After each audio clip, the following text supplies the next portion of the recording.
Mm.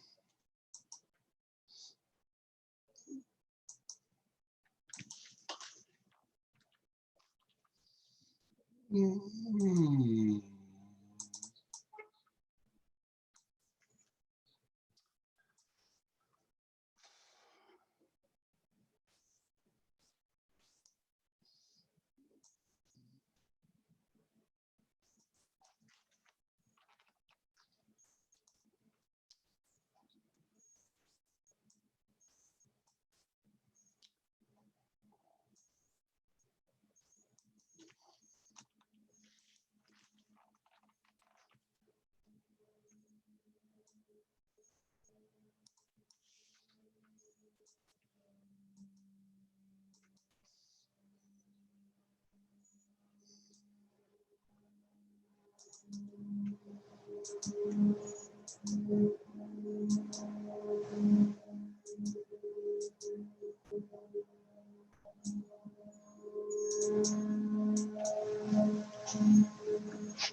Hi, good morning, Dr. Bhandari. Are you there? Amy Goel, any relation? Yeah, good morning. Hey, how you doing, Dr. Bhandari? Yeah, how are you? Good. So you feel comfortable with this platform?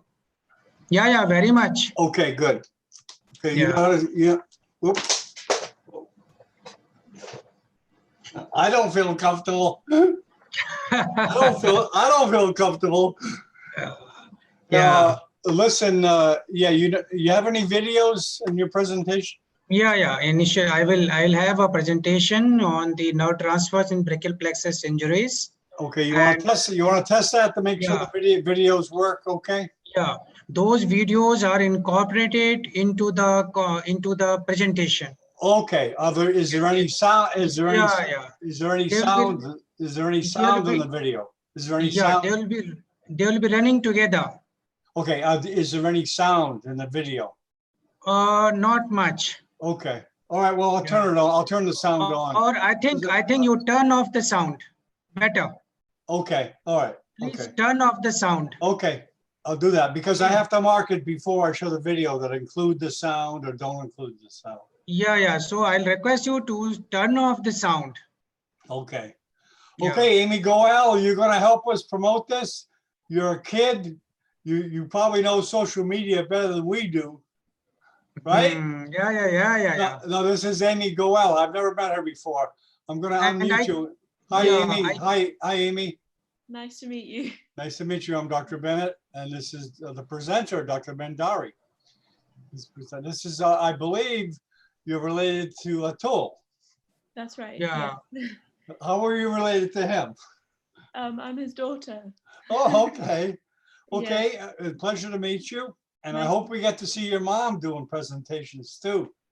Oh, this is the first time I've joined in. He just told me about them, so I. Well, you'll get to experience Glad to be it. here. You'll get good. Welcome. You get to experience it. So, Thank you. but you know social media well, right? You know, you grew up with Facebook, right? I suppose, yes. Because I'm older, and so I picked it up a couple of years ago. But Yeah. kids, they're raised with it. They know it because Facebook is so good as Yeah, far as promotion and stuff. Happy to help. Okay, good.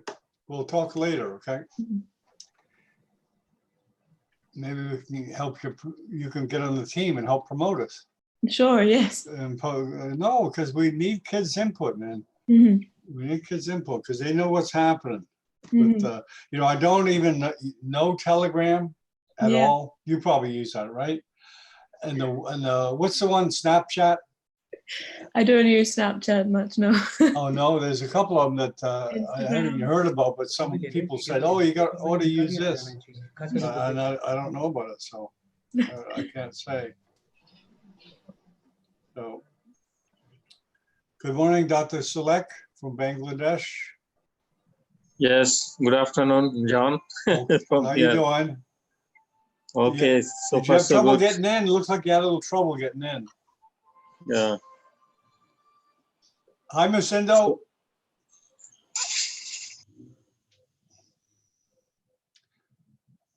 Musindo's from Mozambique.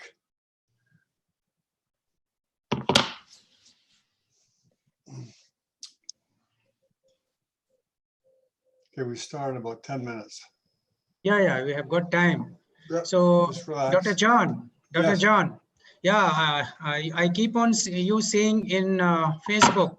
Yes, that's the best Yeah. tool.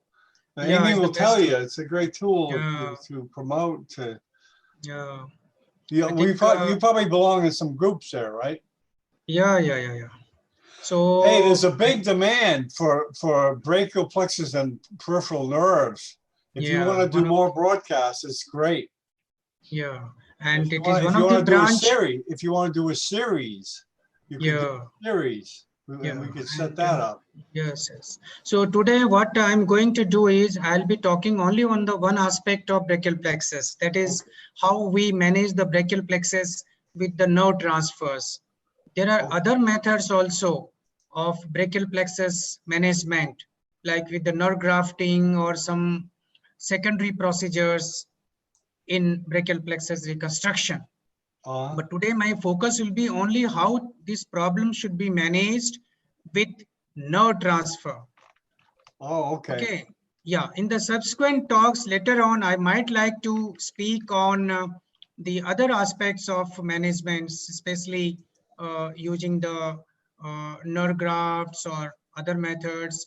I would like to include presentations on the management of birth palsies, Okay. obstetric palsies. Okay. Okay. Again, one of the area where not much of work has been done. Oh, okay. Yeah. Well, it's I know a lot of people ask for peripheral nerves. As you know, it's probably not a neglected part of neurosurgery, but it's not the most popular thing. Yeah. In fact, I might like to, speak on sometimes on peripheral nerve injury management also. Okay. Peripheral nerve means like radial nerve, ulnar nerve, median nerve. How these nerve injuries should be managed. Yes. Well, I imagine there's a Facebook group. Is there a Facebook group for brachial plexus and peripheral nerves or something? Yes. Is there a group on Facebook like that? I don't think so. Any such group is there. Oh, I thought I saw something somewhere. No, I keep on posting my work on the Facebook for general public awareness. Oh, okay. Yeah, I guess you can. But you have an account, but so you can do that. Yeah. So. Excuse me for a second. Yeah, please.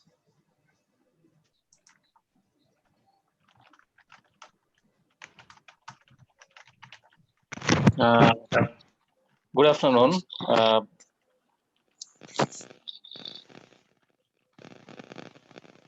Good afternoon. Yes, good afternoon, Dr. John. Hey, hello, how you guys doing? I'm fine. I'm just learning how to manage a big crowd. I'm not used to it. Dr. Bhandari, because it wasn't as busy before, obviously. And now you kind of manage the people, especially the sound, like, and I forget all the time too. When I talk, I forgot to turn off the mute button. And I forgot to turn it on and off.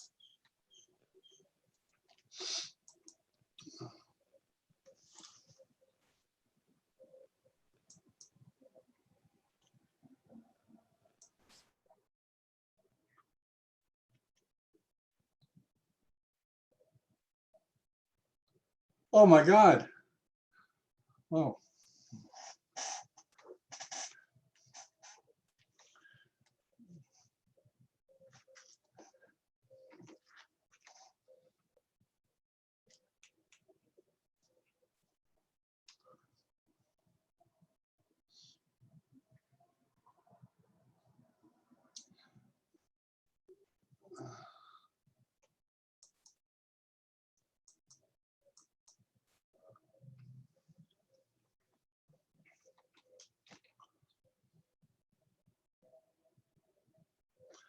You know, I just, Dr. Bhandari, you know this Salman Sharif, correct? Salman, the back surgeon, Salman Sharif. Yeah. Yeah, he just did a conference a couple hours ago. Okay. And he met, because I was watching the way he manages it, and he did it a good way. So he had the panelists post the questions in the chat. Okay. And he read them, and it went smoothly. Mine has been going choppy because when people ask it themselves, sometimes the connection's not good. They can't understand the accent, or the audio's bad. You know what I mean? So I'm going to try that today, okay? Yeah, and yeah, you could actually even look in the column to see the questions. You know what I mean? But I'll be glad to read them, or I will be glad to read them to you. And he'll be able to distinguish the priority and the importance, because some he may skip. You know how it goes. Okay, I have noted down. So that's probably the way we're going to do it. Try it. I've never done it that way, but it seems like useful. There's just too much inconsistencies now with, you know, people learning this, and they'll learn it, I think, after a while, of how to, you know, be at their best performance. Let me see. Okay.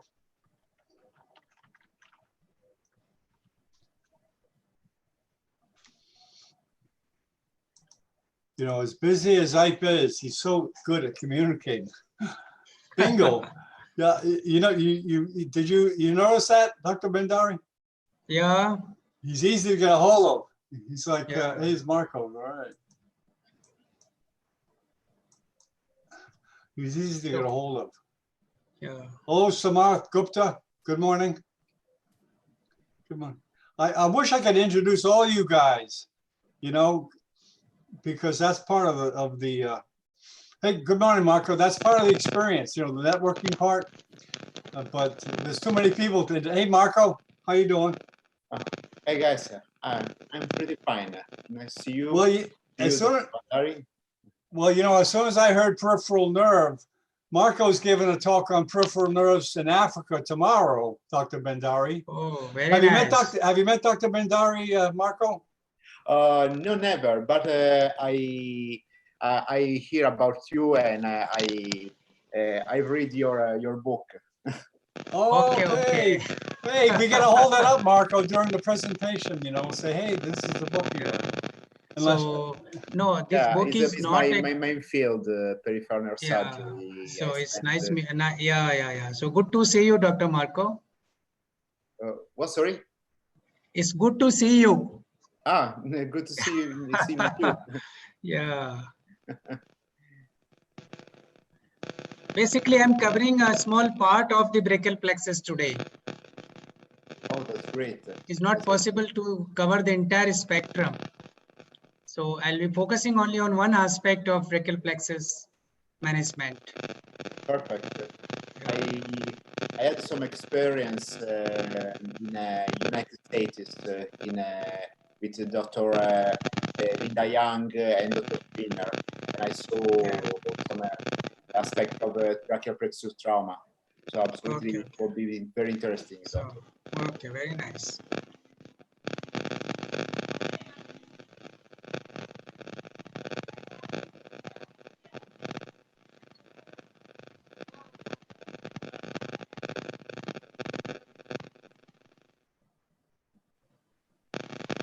Marco, I'm not used to having so many people. Yeah, it's a large crowd. Yeah, man. Oh, man. Oh, man. People keep coming. Just keep clicking. There's got to be a way to get people in without doing this. Having to individually click each one. Oh, it is, eh? Good. That's someone's audio. Well, I'll get that.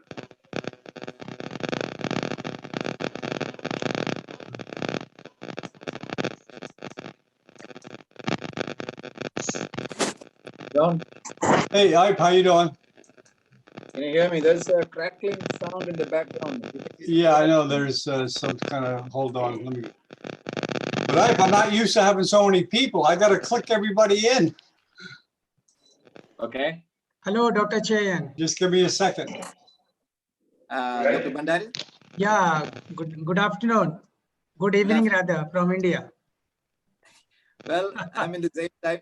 I'm in the same time zone. So good. Yeah, I know. Little difference. It's about 15 minutes, I guess. Yeah. I'm fine. Very glad to have you here. Yeah, same here. So looking forward to, people were talking very highly about you, and I really wanted you to be taking a Yeah. I think it was entirely your initiative, Dr. Cherian. Well, Yeah.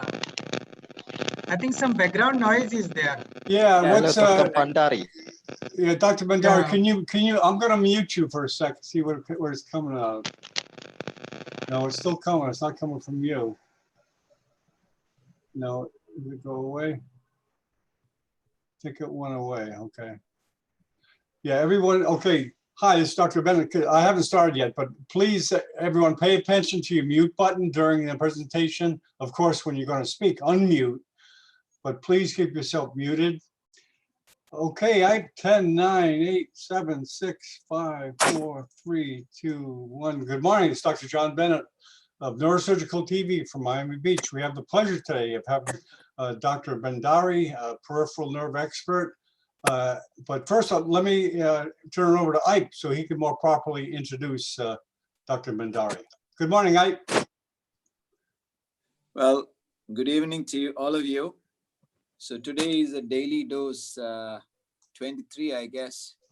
So we're doing pretty well.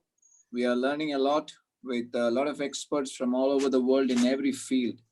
We started off with the skull base and vascular channel, but then now we have every single thing.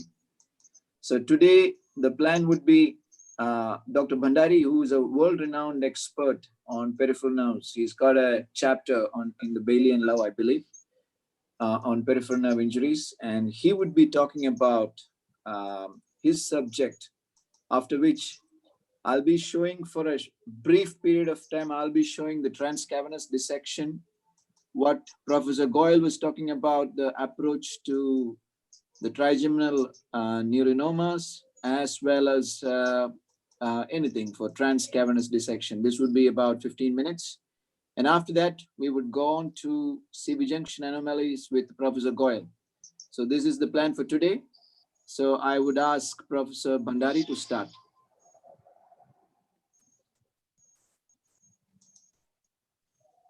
I'm sorry. Okay, unmute yourself. Okay. Whoop. Having a little. Okay, I'm trying to unmute you there. Whoop. Oh, you're still muted, Dr. Bandari.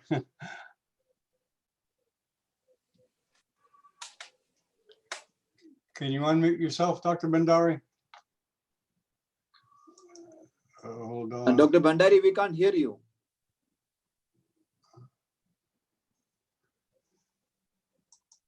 Hey, let me.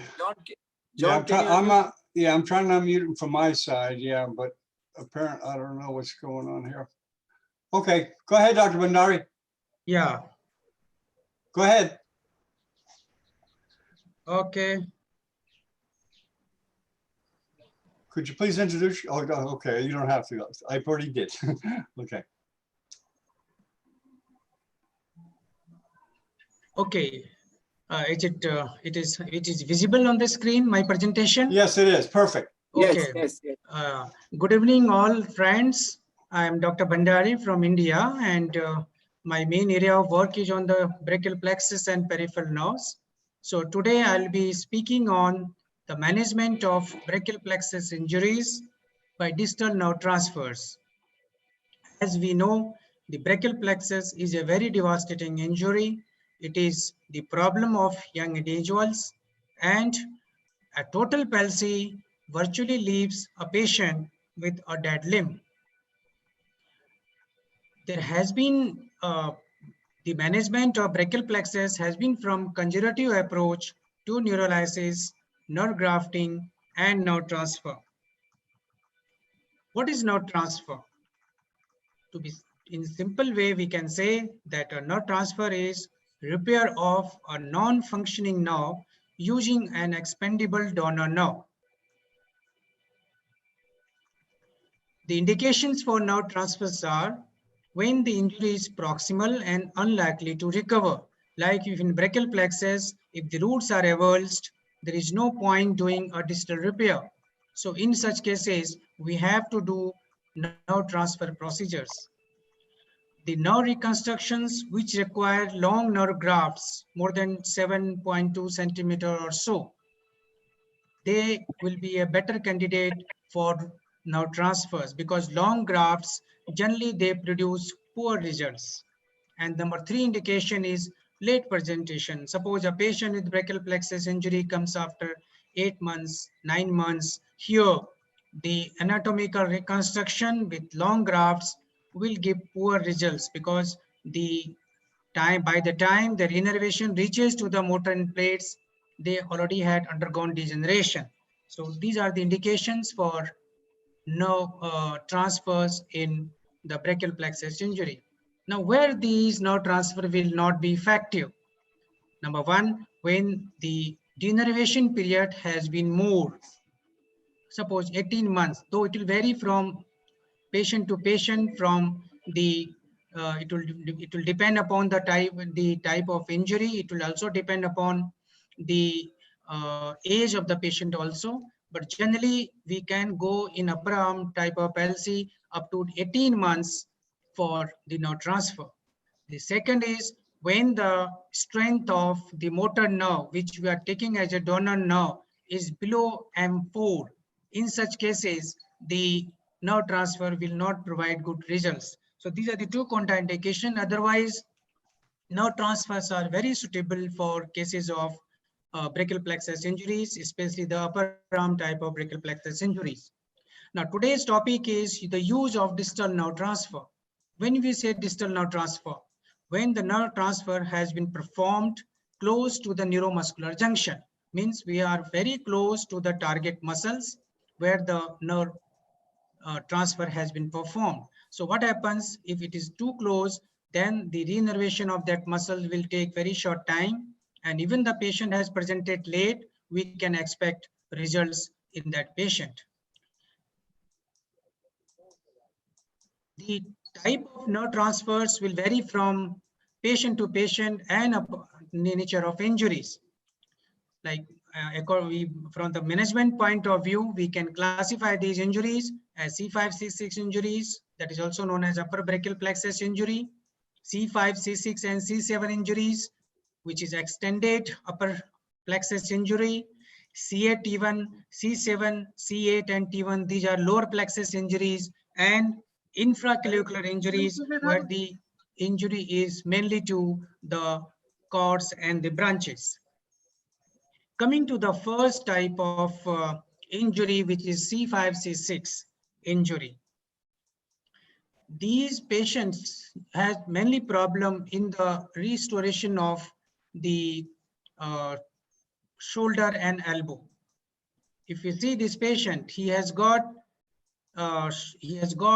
the hand function intact, but his shoulder and elbow are not working. He's trying to take the bottle towards the mouth, but because of the lack of shoulder abduction and elbow flexion, he is unable to do so. The shoulder is mainly supplied by C5 and elbow by C6.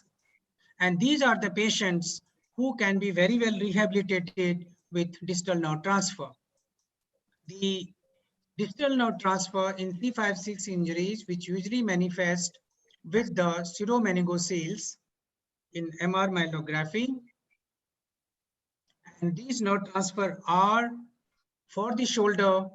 The donor nerves are spinal accessory nerve and the radial nerve branches to triceps muscle. Usually we take the long head triceps branch of radial nerve to the anterior branch of axillary nerve. The idea is to activate the two principal abductors of the shoulder, that is the supra-infraspinatus and the deltoid muscle.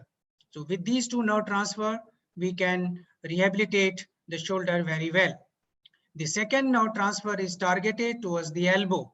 And here we use the parts of ulnar and median nerve to innervate the biceps and brachialis branches of the musculocutaneous nerve.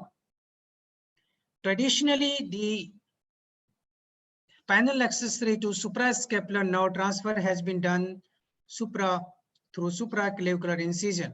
Through this reverse C-shaped incision, we explore the spinal accessory nerve and the suprascapular nerve. The spinal accessory nerve is transferred to the suprascapular nerve. So most of the surgeons, they are comfortable with this kind of nerve transfer. But what I have seen with this approach, that sometimes it becomes difficult to locate the suprascapular nerve because it has retracted down due to the traction injuries. So we may not be able to find the suprascapular nerve in the supraclavicular dissection. Number two, the suprascapular nerve may be injured more distally. There may be two-level injuries. One injury at the origin of the nerve, and secondly, in the more distal part of the nerve, right up to the suprascapular notch. So if we do the just proximal anastomosis anteriorly, we might miss the injury near the suprascapular notch.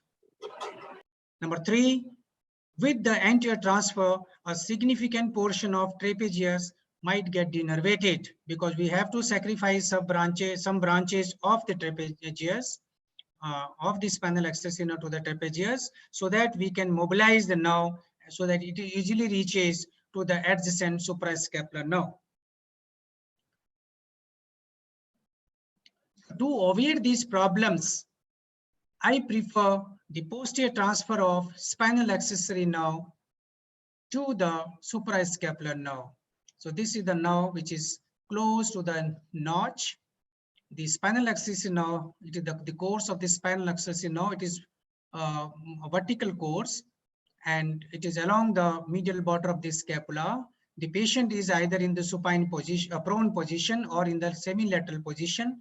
The spinal accessory nerve is divided distally, and it is transferred to the suprascapular nerve near the notch. So because the transfer is very close to the supraspinatus and the infraspinatus muscle, we can expect an early reinnervation of these two muscles.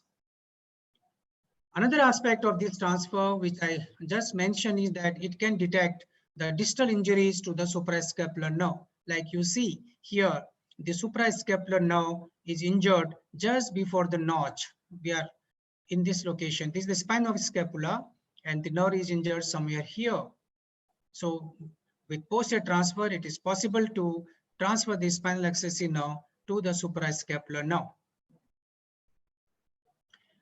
I prefer using the semi-lateral position for the purpose of this posterior approach, and the incision is along the spine of the scapula. It is from the acromion to the medial border of the spine of the scapula. Through this approach, both the nerve, spinal accessory, and the suprascapular nerve are exposed and they are coopted together.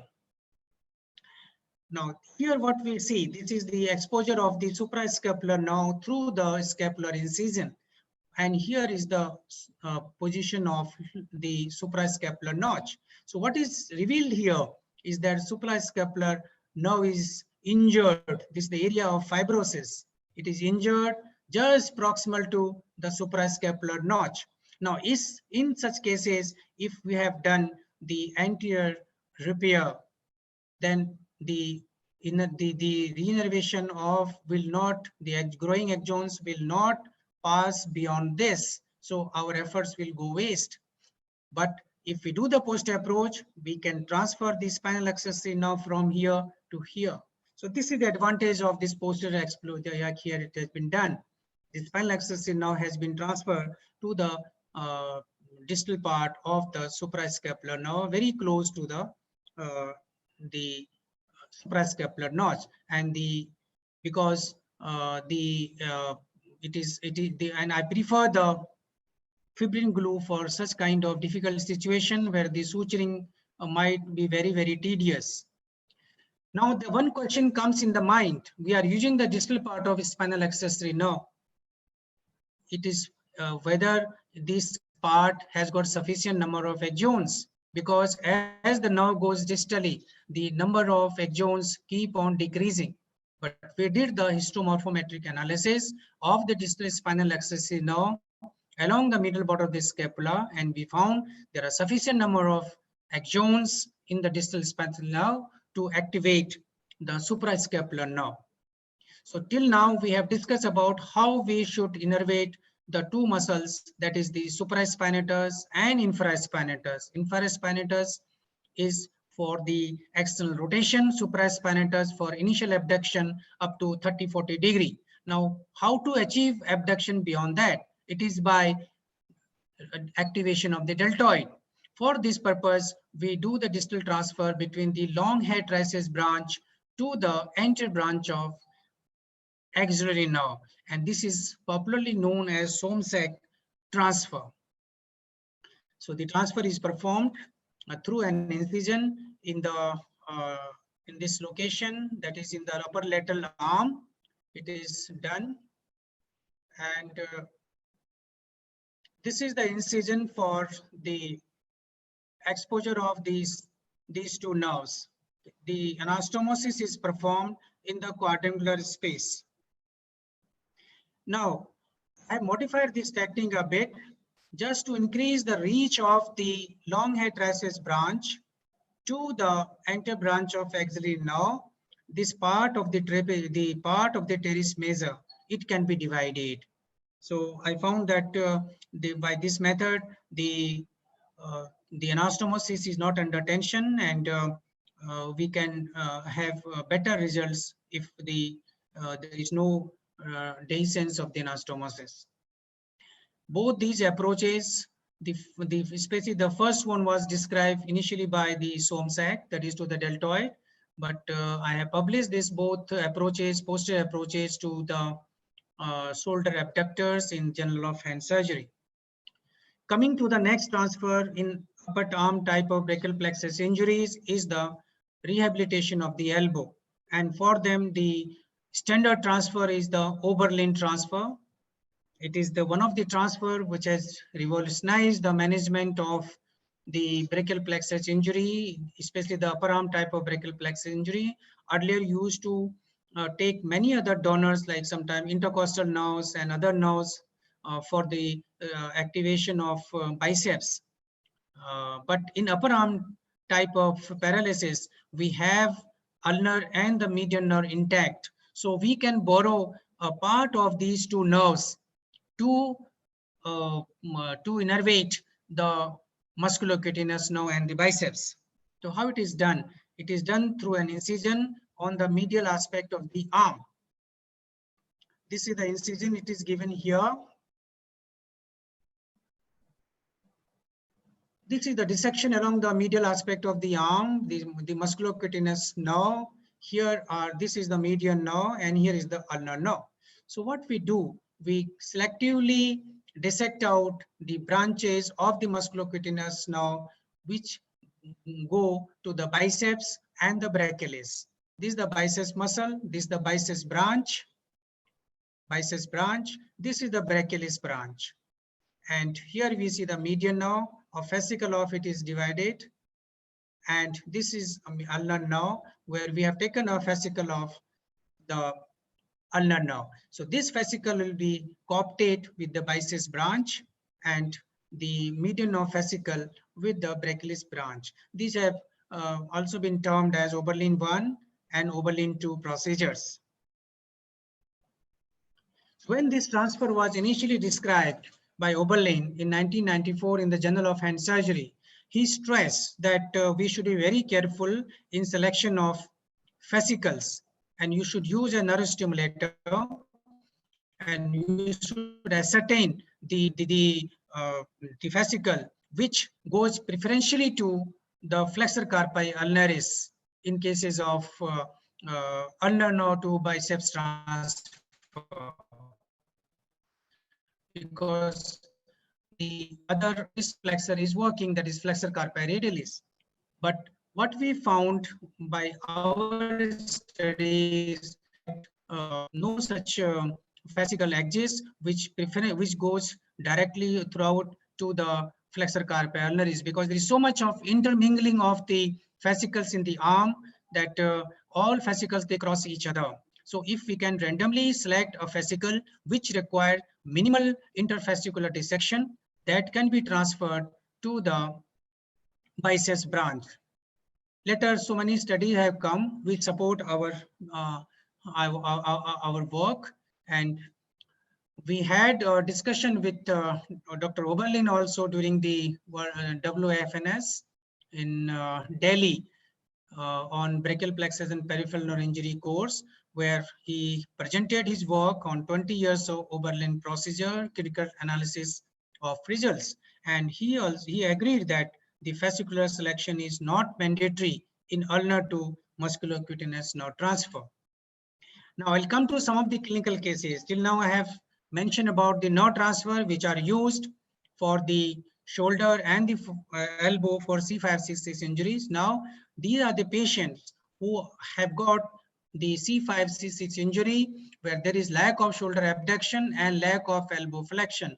The median ulnar nerve function in the hand are good. So this patient undergoes spinal accessory to suprascapular nerve transfer by posterior approach. Somsek transfer, long head trachea branch to enter branch of axial nerve through an incision along the upper aspect of lateral arm, and through an incision on the middle aspect of arm, the Oberlin procedures are performed, that is the bifascicular nerve transfer. This is the preoperative status of the patient. Because of the lack of shoulder abduction and elbow flexion, he cannot drink the water from that bottle.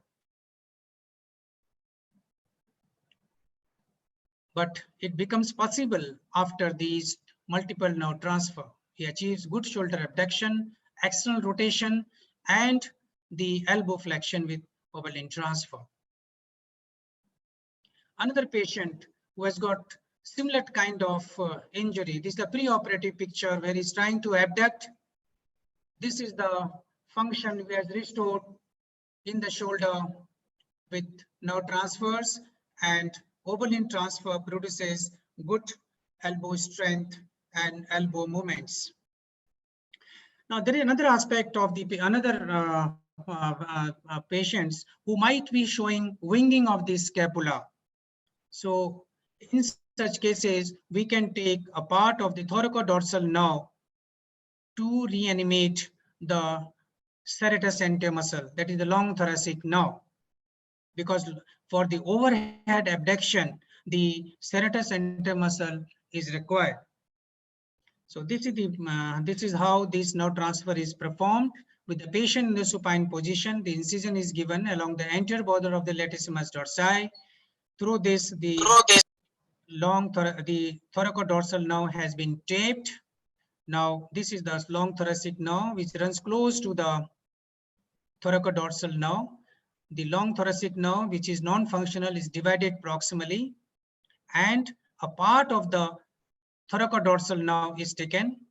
The other branch is left intact so that it is not completely denervated. And these two nerves, one of the branch of the thoracodorsal and the long thoracic nerve, they are co-opted. So 3 nerve transfer have been performed for the shoulder, which in the patient who had significant winging of the scapula. And this is the preoperative picture where the patient had a problem in the shoulder, and the results after the multiple nerve transfer, 3 nerve transfer for the shoulder. Coming to the shoulder and elbow strength achieved with these nerve transfer, like this girl had preoperative lack of elbow flexion, and she achieved good strength after elbow flexion after oberlin transfer. Now, oberlin transfer can also be done in cases where the one kind of transfer has not been effective. It can be done as late as 12 months. Like this patient who had undergone oberlin 1 transfer did not get results even after 12 months. Then the oberlin 2 transfer were performed and the results can be seen. This is the preoperative picture. Oberlin 1 has already been done, but somehow it was not effective, and I managed then later with him with oberlin 2 transfer. So oberlin transfer can be effective as late as 12 months, even more also. So these are the results with the nerve transfer in the elbow. Now, there has been a debate, or there it is whether if the proximal nerves are intact, like if they are not avulsed, if they are maintaining the continuity to the spinal cord, then we should do the nerve grafting or we should do the nerve transfer in upper arm type of brachial plexus injuries. This was the article which was published in the Journal of Neurosurgery, a systemic review of nerve transfer and nerve grafting for the treatment of adult brachial plexus injuries. And what they found was that the nerve transfer yield better outcomes than repair for the recovery of the elbow. But for the shoulders, the results of both the procedures were equivocal. So in my practice, generally what I do now is I trust more the distal nerve transfer in upper arm type of brachial plexus injuries rather than going for the nerve grafting, especially when the viability of those nerve roots is in question. Now coming to the another aspect of brachial plexus injury, C5, C6, C7, it is also known as extended upper term type of brachial plexus injury. What we expect here, C5, shoulder is not there, C6, elbow is not there, and at the same time, C7 is also injured. So what is the presentation of this patient? These patients will not have the extension of the wrist. So they lack extension of wrist. So we have to rehabilitate the shoulder, elbow, and the wrist. For the wrist, the distal part of interspinal accessory nerve, which goes to the pronotor quadratus, it is divided, and this branch is then, it is sutured to the wrist extensor, that is the extensor carpi radialis brevis, which will be somewhere here. Here, like this is the pronotor quadratus branch, and it is anastomosed to the extensor carpi radialis muscle branch. So in this way, we can have wrist extension. So this is the preoperative picture where the patient is unable to extend the wrist, and post-operatively he can able to do that. This is the result after a year and a half. Now preoperatively his elbow is not working. This was done with the oberlin transfer, that is bifascicular nerve transfer, and we can see the results of oberlin transfer to the elbow after 1.5 years.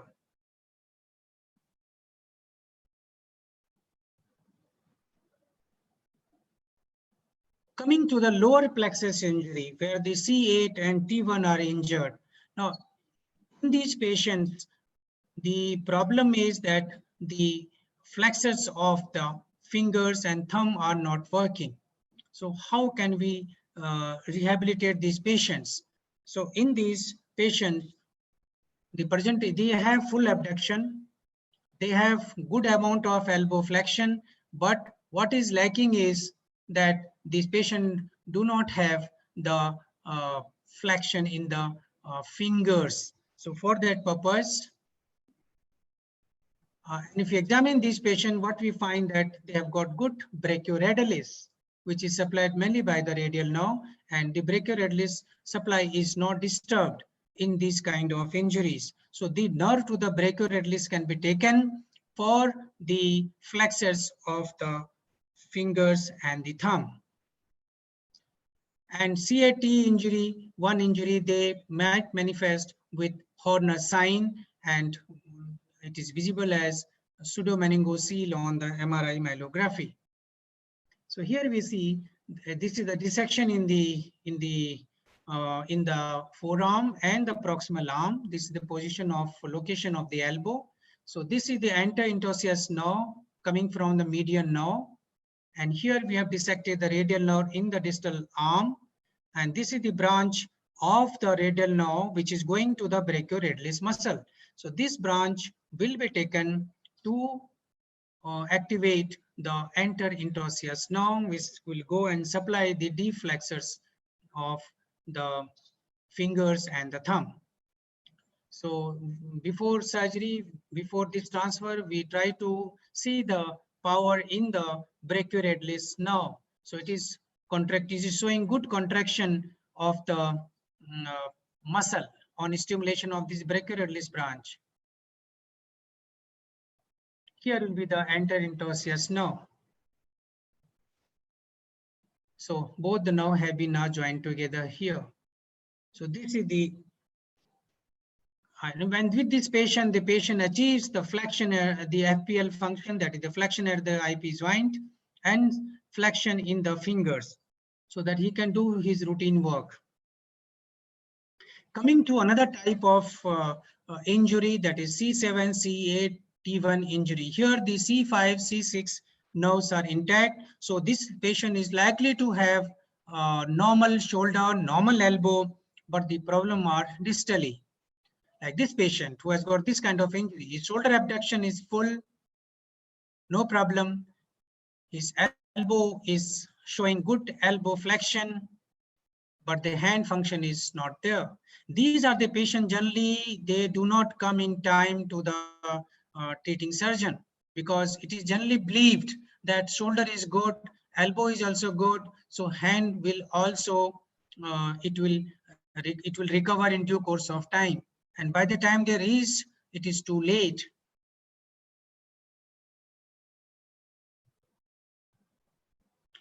And in such cases, we'll find that this is the area of sensory loss along the C8-T1 distribution.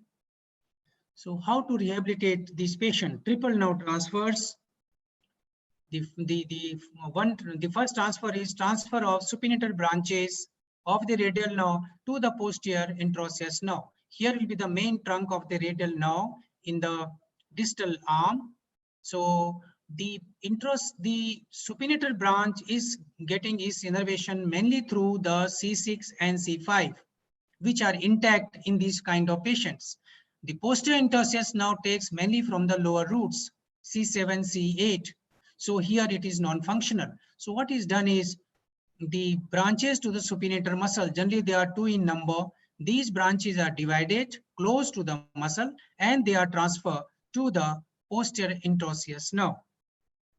As can be seen here, these are the 2 distal branches to the supinator muscle, and these are transferred to the posterior interosseous nerve for extension of finger. The second nerve transfer is done for the purpose of the fingers. That is because in C5, C6 injuries, C5, C6 are normal in C7, C8 and T1 injuries. So the elbow flexion is because of the 2 muscles, biceps and the brachialis. Both are working in these conditions. So we can take the branch to the brachialis, and this can be sutured to the posterior part of the median nerve. The posterior fascicles of the median nerve, generally they are destined to the anterior-interosseous nerve, which is mainly for the fingers. So this is the way we can rehabilitate his hand. The other aspect is how to give him sensations along the ulnar distribution. So for that purpose, the lateral cutaneous nerve of the forearm is taken and it is sutured to the ulnar sensory branch. So by that we can get the sensation along the ulnar nerve distribution. This is the kind of patient, the patient who has got this type of injury. There is no hand grip, and with the this kind of means median to anterior-interosseous nerve, that the brachialis to anterior-interosseous nerve, that is posterior part of median nerve, we can activate his flexors. So friends, just few decades back, there was a time when there was not much of work done on brachial plexus injuries, and even the books or various articles, they used to mention about the amputation as a mode of treatment, because that your limb was functionless, useless, it was a liability to the patient. And many times these patients were fitted with prostheses which were of hardly any use, and they used to be very cumbersome and they were a liability to the patient. But today, with brachial plexus surgery, with various kind of nerve grafting and nerve transfer procedures, we can effectively manage this case. And these nerve transfers, when performed distally, they are effective even in the patients who come late. With the use of distal nerve transfer, the donor nerve related morbidity is very, very minimal. And in upper brachial plexus injury, one can achieve excellent results with the distal nerve transfer. So this is the article which pertains to the management of brachial plexus injury, upper brachial plexus, with the various kind of nerve transfer. This is the hospital where I'm working and I'm sitting at the moment. And this is my team of brachial plexus surgery. Thank you so much. Well, excellent. Thank you very much. Ipe, are you there? Yeah, I'm here. John, Go ahead, Ed. excellent. Very good. I was just watching how this is something that we really don't touch upon, and there's a lot of patients who come to us, and I understand how much we can help. And by the way, you seem to be in a really nice place. I mean, all your patients' background seems to be the hills. yeah. So, I'm very close to the hills. I can touch the hills from here. okay. Oh, so Yeah. it's just like Nepal, where you have, I mean, your patients' photographs in the background. I could see the hills. A lot of them. They're Yeah. beautiful. Which place are you located, Dr. Bhandari? It is. I'm in the foothills of Nainital. Nainital is one of the major tourist destination. Uttarakhand. Uttarakhand, yeah. Oh, wow. Maybe that is one place I'll retire to. Okay, John. Yeah. Questions. I mean, we can open the panel for questions right now. Okay. The floor is open for questions. Hello. Go ahead, Dr. Haifez. Yes, I have two questions. Go ahead. First of all, thank you very much for this nice presentation. The first question, do you do stitches at the anastomosis site or just breathing glue in your work? And the second question, what's your rehabilitation program after these procedures? Okay. Thank you. The first question is whether I should rely entirely on the stitches or I should use glue also, or just glue only. Okay. So what I do is I put one suture, just one suture with 10-0 suture or 9-0 suture, depending upon the size of the nerve, just to anchor the two nerves. Just one suture, and rest of the thing is glued with the fibrin glue. Okay. Okay. Yeah. The second is how to rehabilitate these patients. After the surgery, the arm is strapped to the chest, and this immobilization is continued for about 4 weeks. It is only open when we do some dressings or when we take out the sutures, but strict immobilization is required for about a period of 4 weeks. After 4 weeks, the patient is given some passive exercises to mobilize the stiff joints, and this continues for 2 months, another 2 months. That is, for 3 months, the idea is just to keep the joints actively mobile. Patient himself can do some movements to mobilize the joints, but no active therapy is done till 3 months after the surgery. And after 3 months, we have to be very, very aggressive in giving the physiotherapy, in mobilizing his shoulder joints. I recommend them the shoulder wheel for the purpose of for exercises. And this therapy is continued till the patient gets M3 kind of power in the muscles. So complete immobilization for 1 month. Thereafter, the passive exercises to the stiff joints for another 2 months. And after 3 months of surgery, good amount of exercises, both active and passive. Hey, very What's good. your opinion about electrotherapy? I'm not recommending, initially I used to give them electric stimulation also, muscle stimulation also, but I found that it doesn't matter much, you know. Even if you see the literature also, there are hardly any means who say clear cutly, means there is no study which says that there is a definite role of muscle stimulator in brachial, means in the rehabilitation of brachial plexus surgery. So generally I have stopped now giving them the muscle stimulation. And the most of the patients which I have shown results just now, they have been just by virtue of the various kind of exercises, and hardly any one of them has gone for muscle stimulation. Thank you very much. Yeah, thank you. More questions? All right. If you want Can I ask? Yeah, Dr. Marco. Oh, thank you, Doctor.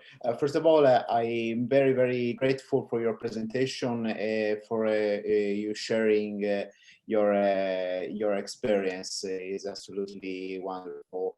My question is, if you have a cutoff for age patient in surgery, and if there is a strong difference in terms of recovery, consider the age of patients between young and older people. I think some disruption, you know. Will you repeat your question? There is some disruption, Yeah. connection problem. Of course, no problem. Yeah, if you can, or you can write your question. Okay.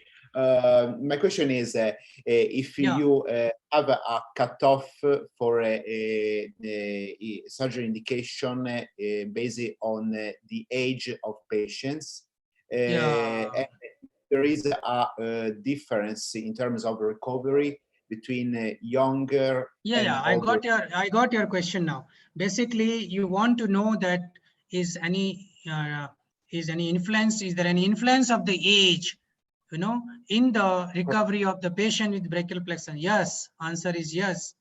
This question is very important. In the younger age, the regeneration potential is very, very good. Okay, so the results are they are better in younger age group. We do the similar kind of reconstruction in 15 year, 20 years boy, and similar kind of restriction in a person who is more than 50 years of age. There is definite difference. Younger will have better results. They will come early. Okay, and in younger age group, even the cutoff limit for the brachial plexus reconstruction can be extended also. Like suppose we have to do nerve transfer in young boy in teenage group, we can extend the time limit up to, we can say 14 months, 15 months also for the distal nerve transfer in upper arm type plexus. But similar type of nerve transfer may not be effective if we do in a patient who is more than 60 years like that. So age had definitely an influence in the recovery following nerve injuries. Younger, the better. Okay, thank you very much, sir. Yeah, I think I saw one question on the screen from Dr. Gemeli. He want to know about the nerve conduit. Okay, role of nerve conduit. Yeah, I think Marco, you must have, because you do a lot of peripheral nerve repairs, you might have done nerve conduit also. But I have done few cases of nerve conduit in peripheral nerve repairs using the collagen conduit, and these were used mainly for the defects of around 2.5 to 3 centimeter, and I found them very, very effective. But my preference is only the collagen conduit. I have not used the polygalactin or glycolic acid conduit. I'm not in favor of the vein conduit or artery conduit or the silicone tube conduit. But if the defects are around 2.5 to 3 centimeter, not more than that, because the axons will go by chemotaxis only up to a certain limit. So up to 3 centimeter, the conduit give better results. The advantage with the conduit is that over nerve grafting is that in the conduit, the growth of axons is by chemotaxis. So by the process of chemotaxis, the motor axons will go to the motor, sensory will go to the sensory. There is no loss of axons.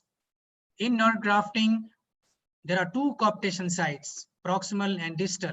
And it has been seen that at each coaptation site, there is loss of about 30% of axons.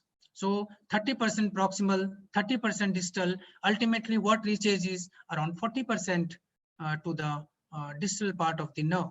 So in that way, conduit are better, but only in the small defects, not big nerve gaps. Thank you so much, Dr. Bandari. Thank you so much, and I appreciate your answer. I have a small question also regarding the time. Is 18 months is a cut time, or we can prolong it? I have seen patient improve nicely after 3 years. Okay, your question is good. And if we do the nerve transfers in the obstetric age group, birth palsies, okay, we can go even up to 2.5 and 3 years. We get the results. I told you the reason, because the regeneration potential is very good. Secondly, the distances are also small. In adults, the regeneration occurs at the rate of 1 millimeter per day, but here it could be 2 millimeter per day in cases of pediatric age group. And number two, the distances, the limb lengths are small in pediatric age group. So the target muscles innervation becomes faster. In pediatric age group and in the younger age group, the time limit for the nerve transfer in the upper arm type of palsy can be extended up to 18 months also. But similar may not be effective if the patient has got severe grade of injuries, if the patient is in the advanced age group. So here it may not be effective. But in selected cases, if the patient is young, he has got problem only in the shoulder and the elbow, one can get the results, positive results, with even if as late as 18 months. The results in elbow will be better than the shoulder. The elbow biceps behave always better than the suprainfraspinatus and the deltoid. So we can expect at least, if you do even if you intervene late, we can activate his biceps and brachialis with distal nerve transfer. Thank you so much, and I wish we can get record from this fantastic presentation. Thank you. I really appreciate. Thank you. Yeah.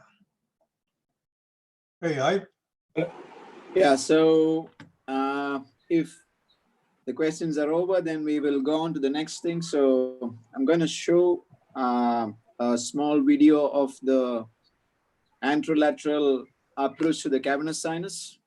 We will be seeing the cavernous sinus, and before that, let's thank Dr. Bandari. Okay, thank you so much, Ayub, and thank you, Dr. John. I really enjoyed talking to all of you. Thank you so much. Yeah. Thank Okay, I think we're gonna have a series with you, right, Ipe? Are we gonna have a series with Dr. Bandari? Yeah, Yes, thank you yes. so much. We would like to see your surgeries as well, recordings of your surgeries. Okay, I'll in the subsequent in the presentation, I'd like to show the videos. Okay, Okay. I think that will be Okay. good. And Dr. Ipe, I would like to show how the birth palsies are managed. Okay. Narakas and Obstetric palsies. Yeah. Okay, thank you so much. Thank you. yeah. Thank you Yeah, so thank much. you. Honored to have you here. Thanks. Thank you. Okay, so before Professor is, I think Professor Goyal is also here. So we're going to start this. I'm just going to share my my screen. चल कर ले तू पूरा ले ले You see the screen? Not yet. Huh? Not yet. Okay.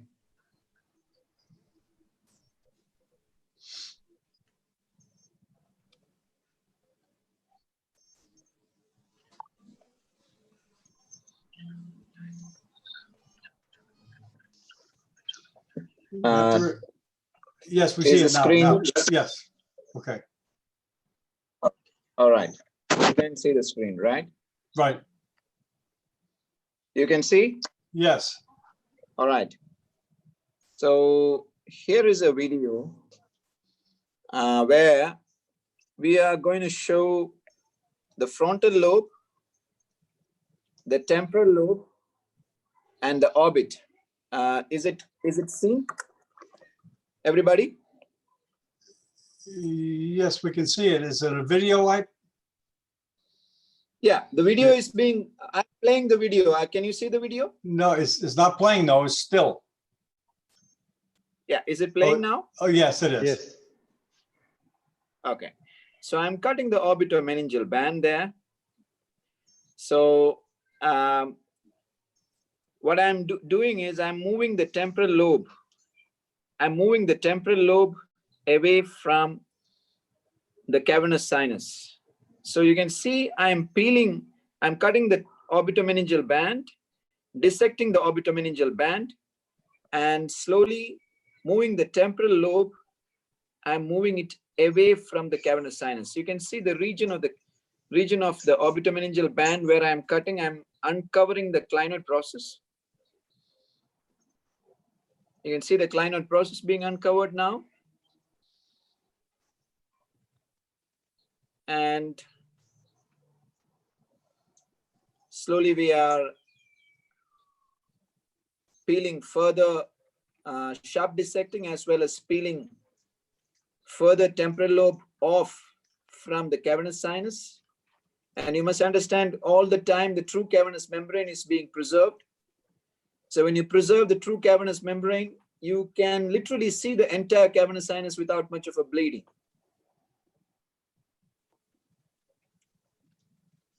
So we are using stitches there to keep the temporal lobe and the frontal lobe in place. This is what I do in cases. So the retractors take your place. I mean, stitches give you space. The retractors take your space, you know. So we are, half of that clinoid is removed. You can see the region of the optic nerve coming up there.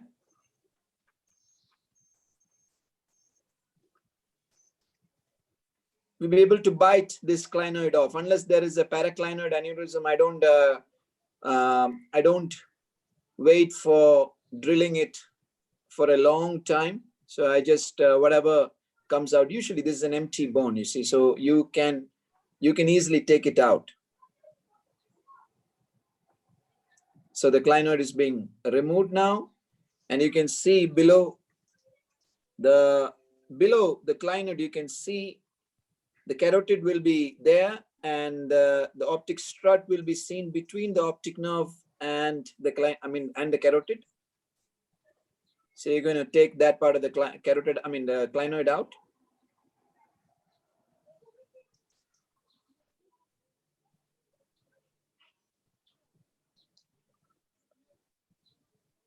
So you can see that as I am removing all this bone, I'm doing a sagittal unlocking actually, which means I'm taking off everything between the frontal and the temporal fold of the brain extradurally, so that I can reach to the cisterns rather easily.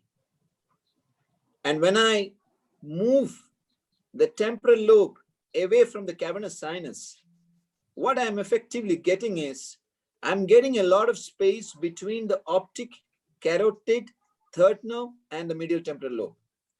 So I am able to widen, once I take off the temporal lobe laterally, I'll be able to widen the opticocarotid window. I'll be able to widen the oculocarotid window, and even lateral to the oculomotor nerve. I'll be able to widen because the temporal lobe can be laterally displaced. We are already doing it extradurally. So now what we are doing is, you can see the optic nerve taking shape there. Once I take off that piece of a bone, you can see the extradural optic nerve there. That's the extradural optic nerve.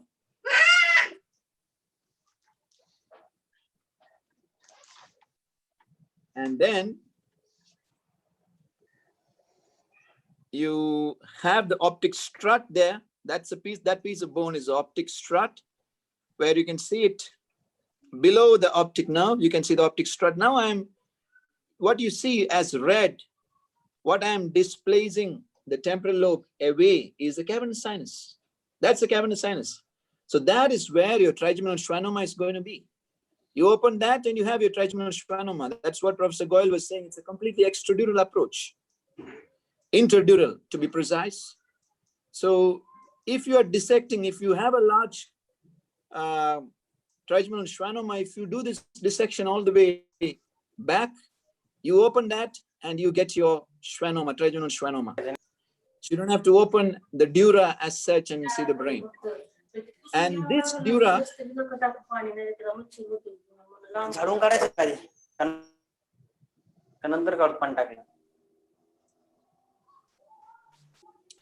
yeah, so that is what I'm doing. I'm slowly dissecting the temporal lobe away from the cavernous sinus. So you can see anterior to my dissection is the cavernous sinus.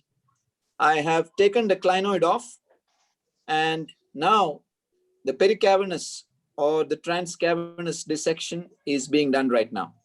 So this is useful for basilar tip aneurysms. This is useful for trigeminal schwannomas.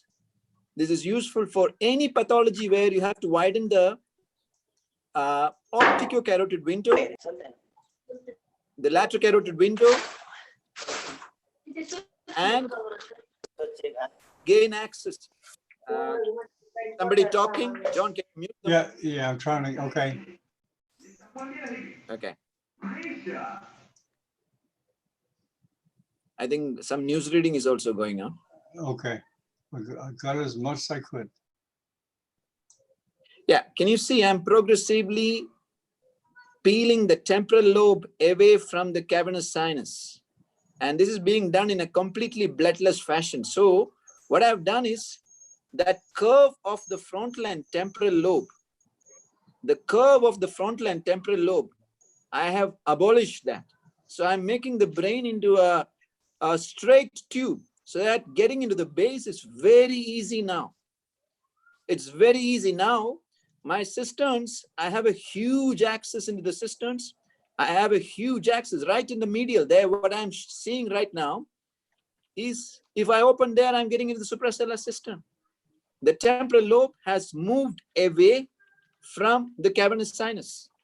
So getting into a petroclival meningioma, or getting into a craniopharyngioma with a lot of, so that's the optic nerve. You can see the optic nerve there, extradural optic nerve there. And you've done a transcavernous dissection. And that is what, in a trigeminal schwannoma, that is what you would want to see. So that is what we will discuss today. And then I will, if there are any questions, maybe one question, we can answer it. Otherwise, we'll move on to Professor Goyal's Professor Goyal's talk on the cranio-vertebral junction and its surgery. So thank you very much. Can I ask I'm first question? Thank you very much, Ike. I'm stopping share. Okay, want to introduce Hi. Dr. Goel? Ike? Yes, of course. Is Professor Goel around? I believe he is. You're there, Dr. Goel? I know his daughter was Yeah, here. yeah, John, Okay, there you are. can you hear me, John? Yeah, fantastic. Yes, We can hear you. Yes, So- John, can you hear me? yes, we can. Hello, Handing over- good morning, John. Good morning. I'm not sure if you can hear me. I can hear you okay. I don't know Can't if see your you. Yeah, we can't see you. I don't know what's going on. I'm going to mute you Ike, because the screen keeps going to you. Okay. Go ahead, Dr. Goel.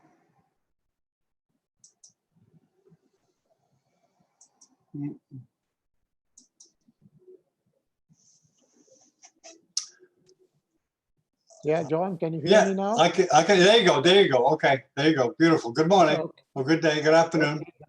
Good morning, good evening, good night. Okay, John, nice to see you. nice to see you. Didn't show me Miami Beach today. Oh, okay, later on. Okay, okay, John. So I'll be ready now. Yes. Okay, let me see. Let me try to get the screen on.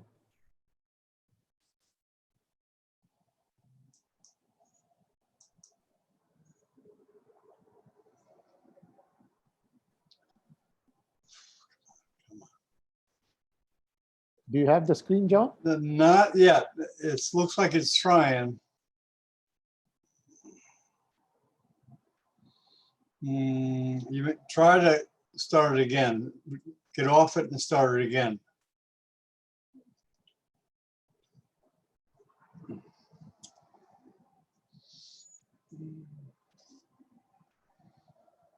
Oh, the Wi-Fi is frozen.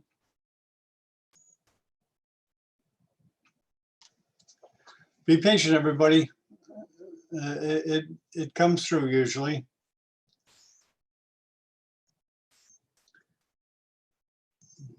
It's like taking a coffee break at a conference.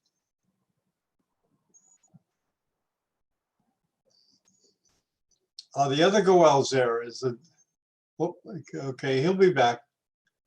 Ike, you're there, right? So in the meanwhile, if anybody wants to ask questions on the video that I showed.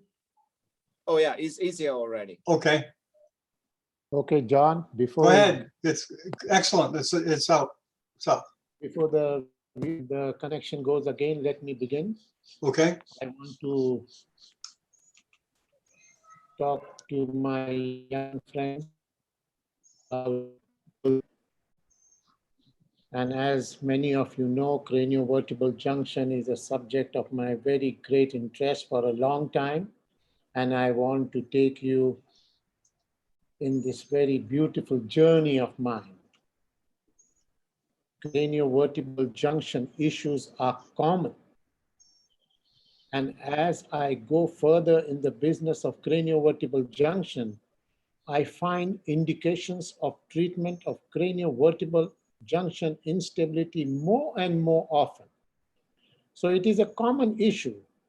And today, you know what, I can tell you with great confidence and great, with whatever I have to tell you is that no neurosurgeon can say that I am not interested in cranio-vertebral junction.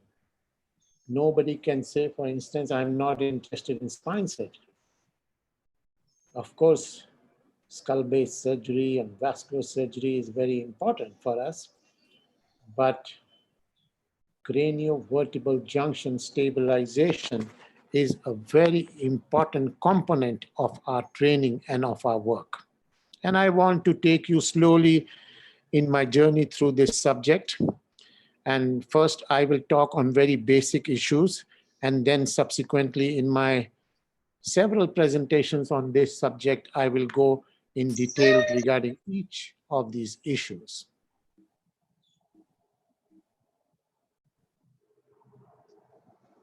Cranio-vertebral junction is a very, it is a very dramatic subject. These are, of course, very complex kind of patients.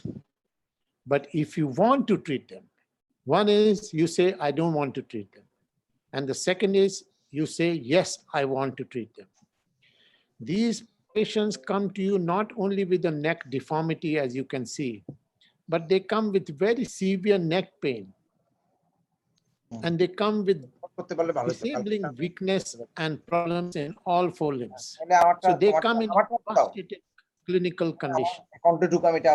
And if you treat them properly, you give absolutely new life to these young people. They can live normal life, they can come back to their family, they can be productive in the society, and they can be normal human beings because these are not malignant problems. On the other hand, if you create any complication, if you create a small complication or you create a big complication, these complications can be quite devastating. They can be they can be killing. And from a person who was at least able to walk, you may have land in a situation that he's not able to walk now. You may land into a situation where he's quadriplegic and he's fully conscious. I can tell you the complications of cranio-vertebral junction surgery are amongst the most devastating complications that you will ever see in your lifetime. So you have to learn this subject and you have to learn to do cranio-vertebral junction surgery properly and philosophically. It is a situation where you cannot say, okay, let me try and let me just see if I can do it. Oh, I have read in the book, let me just go ahead. Of course, you begin in that manner. But you have to be real, completely a confident person before you venture into this field. Cranio-vertebral junction is a junction between head and neck. It is the junction which is meant to be the most mobile junction of the whole body. It is meant to be a junction which is the most stable junction of the body. Occipito-atlantal joint. This is atlas bone, this is axis bone. Occipito-atlantal joint is the most stable joint of our body, most stable. Atlantoaxial joint is the most mobile joint of the entire body. So mobility of atlantoaxial joint and stability of the occipito-atlantal joint are the hallmarks of cranio-vertebral junction, stability and mobility. Atlantoaxial joint is the most mobile joint of the body, and without hesitation, I have to say that atlantoaxial instability is the most common instability in our entire spine. And also I have to tell you that atlantoaxial instability is the most under-recognized clinical entity in our subject. As we go further in my subsequent lecture, I will talk about how atlantoaxial instability is associated, for instance, with OPLL, how atlantoaxial instability is associated with cervical degeneration, how atlantoaxial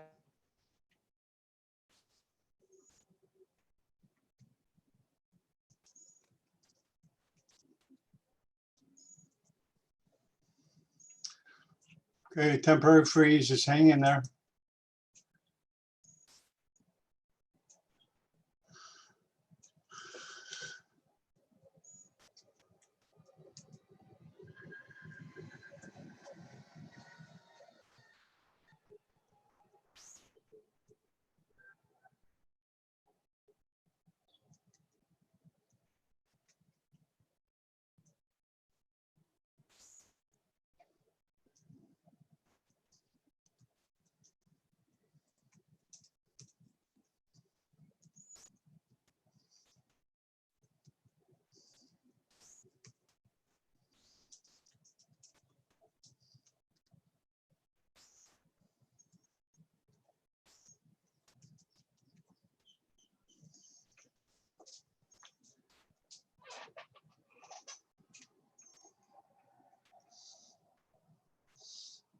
Okay, be patient.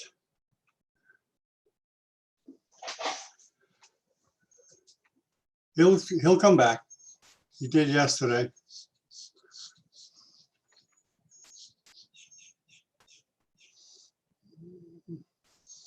Are you guys you guys still with me?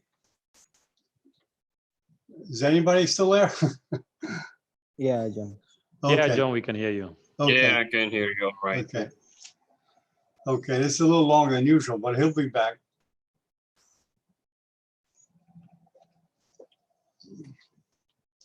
I'm sure he's trying all kinds of ways.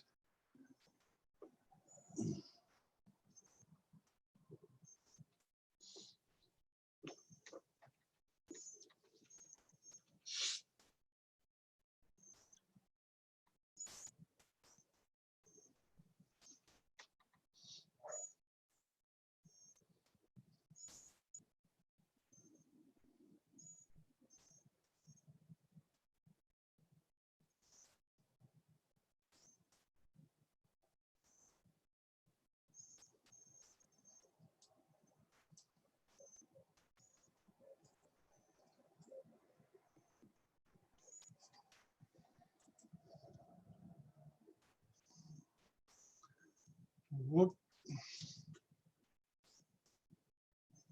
Still waiting.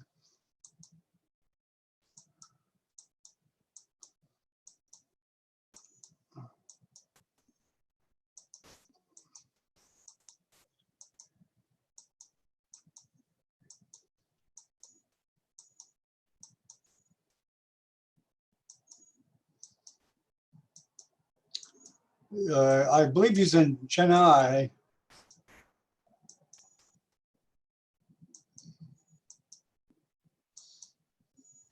I don't recall waiting so long yesterday.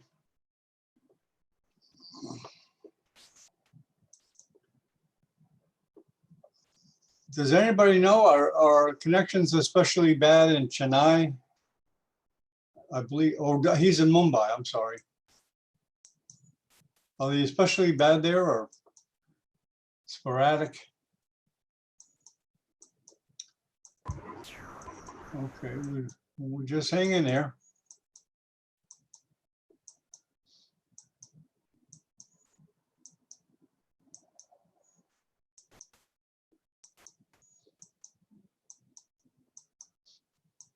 If anybody just joined, we're just waiting for Dr. Goel to come back from an inconsistent Wi-Fi connection.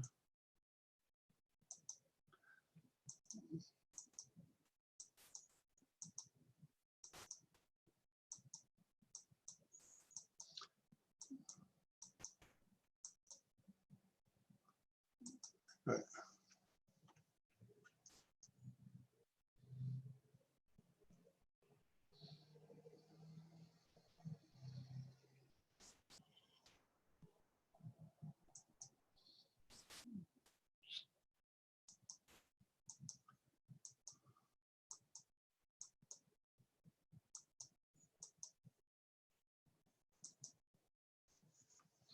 Still waiting. Didn't go this long yesterday. And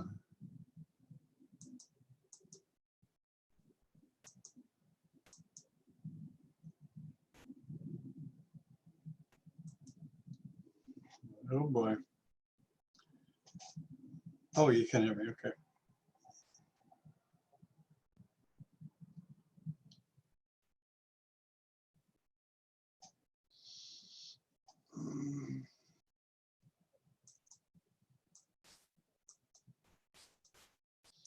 Still waiting.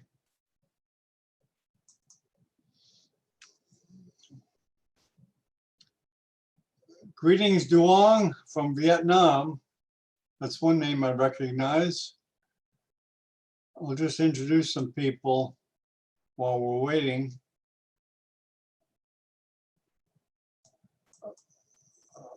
Oh, Duong is in. Okay, Duong. Okay, now let me go through some of the panelists. Might as well do something. So I'll introduce people that may be here. Oh, Atul, can you hear me? Yeah, John, now I'm back. Okay, good. Okay, good. Now, John, this trouble I think will just go on, but let us see how we can do as best we can do. Okay, well, we got through yesterday, so maybe we'll get lucky today. Yeah. Okay, can you see my slide now? Yes, Okay, John, let's go further. yes. This is a difficult subject, but the internet looks more difficult than the subject itself. Yeah. Okay, now, you know what? I want to show you, see, this is the atlas bone.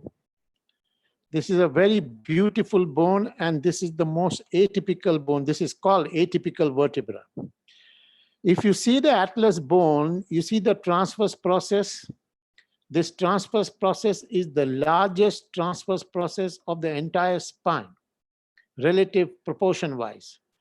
And it is meant to do rotation of the head. All the muscles are attached to the transverse process. Very little muscles are attached to the posterior arch. Almost nothing is attached to the anterior arch. All the muscles are attached mainly to the transverse process, and they are effectively doing the rotation of the neck. So this rotatory movement is very predominant in the atlas. On the other hand, if you see the C2 spinous process is the biggest spinous process of the whole spine. And a huge number of large muscles are attached to the C2 spinous process, which effectively does flexion and extension. The entire movements are conducted by the small, that it lands here in this concavity. There is nothing attached to this odontoid process. There is not a single muscle attached. All the muscles are remotely. So there is a remote action on this center or the fulcrum. It is the fulcrum of all movements.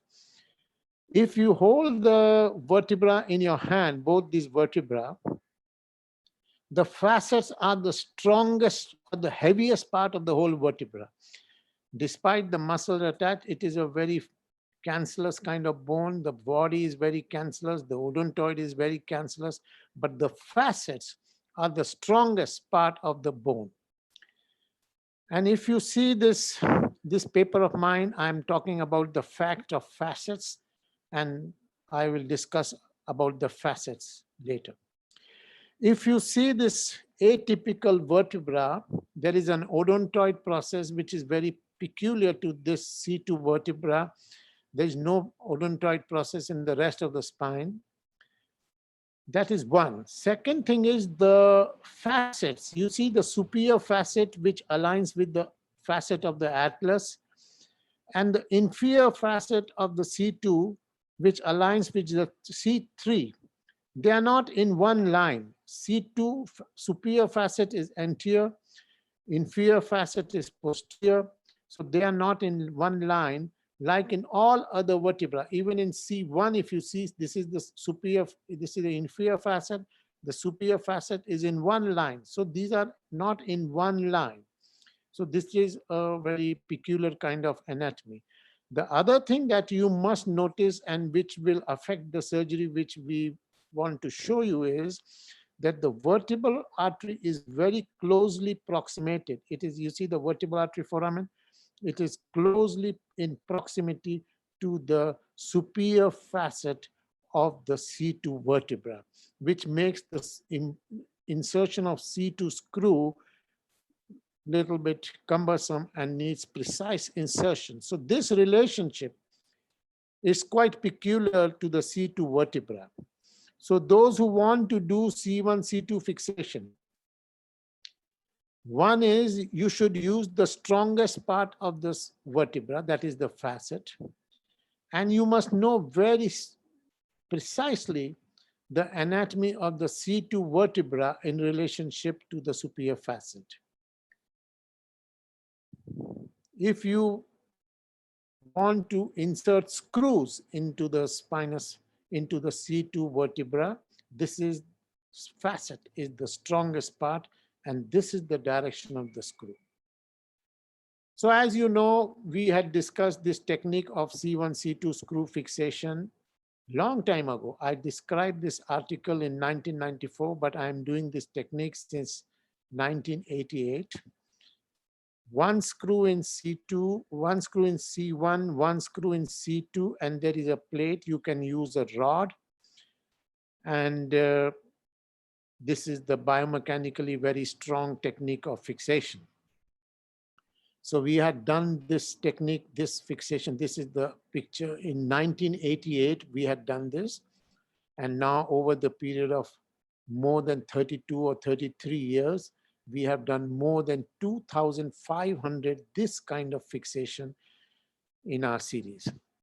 As we are going further in our business of cranio-vertebral junction, we are being referred patients from all over the place. Last year, you will be surprised that in 1 year, in 2019, we did more than 250 selected C1, C2 fixation, and our indications have expanded tremendously. When atlantoaxial fixation is done, that indication has expanded. Over the period of time, I have no hesitation to say that cranio-vertebral junction instability means atlantoaxial instability. Cranio-vertebral junction instability means atlantoaxial instability. It does not mean occipito-atlantal instability. Atlantoaxial joint is round and flat. It gives you movements, but the problem is that it gives you instability as well. Cranio-vertebral junction stabilization means atlantoaxial stabilization. Inclusion of the occipital bone in the fixation construct is a negative operation. I do not recommend, I do not include occipital bone in the fixation construct. Of course, some of these atlantoaxial fixation cases may be tremendously difficult and you are not able to do this, then maybe as a salvage procedure, one may recommend inclusion of the occipital bone. Otherwise, I do not recommend, and it is a suboptimal fixation. My technique of atlantoaxial fixation involves 3 important points. And if I am not able to do even one of these 3 points, I will say that it is suboptimal. Of course, in some situations, I may not be able to open the joint.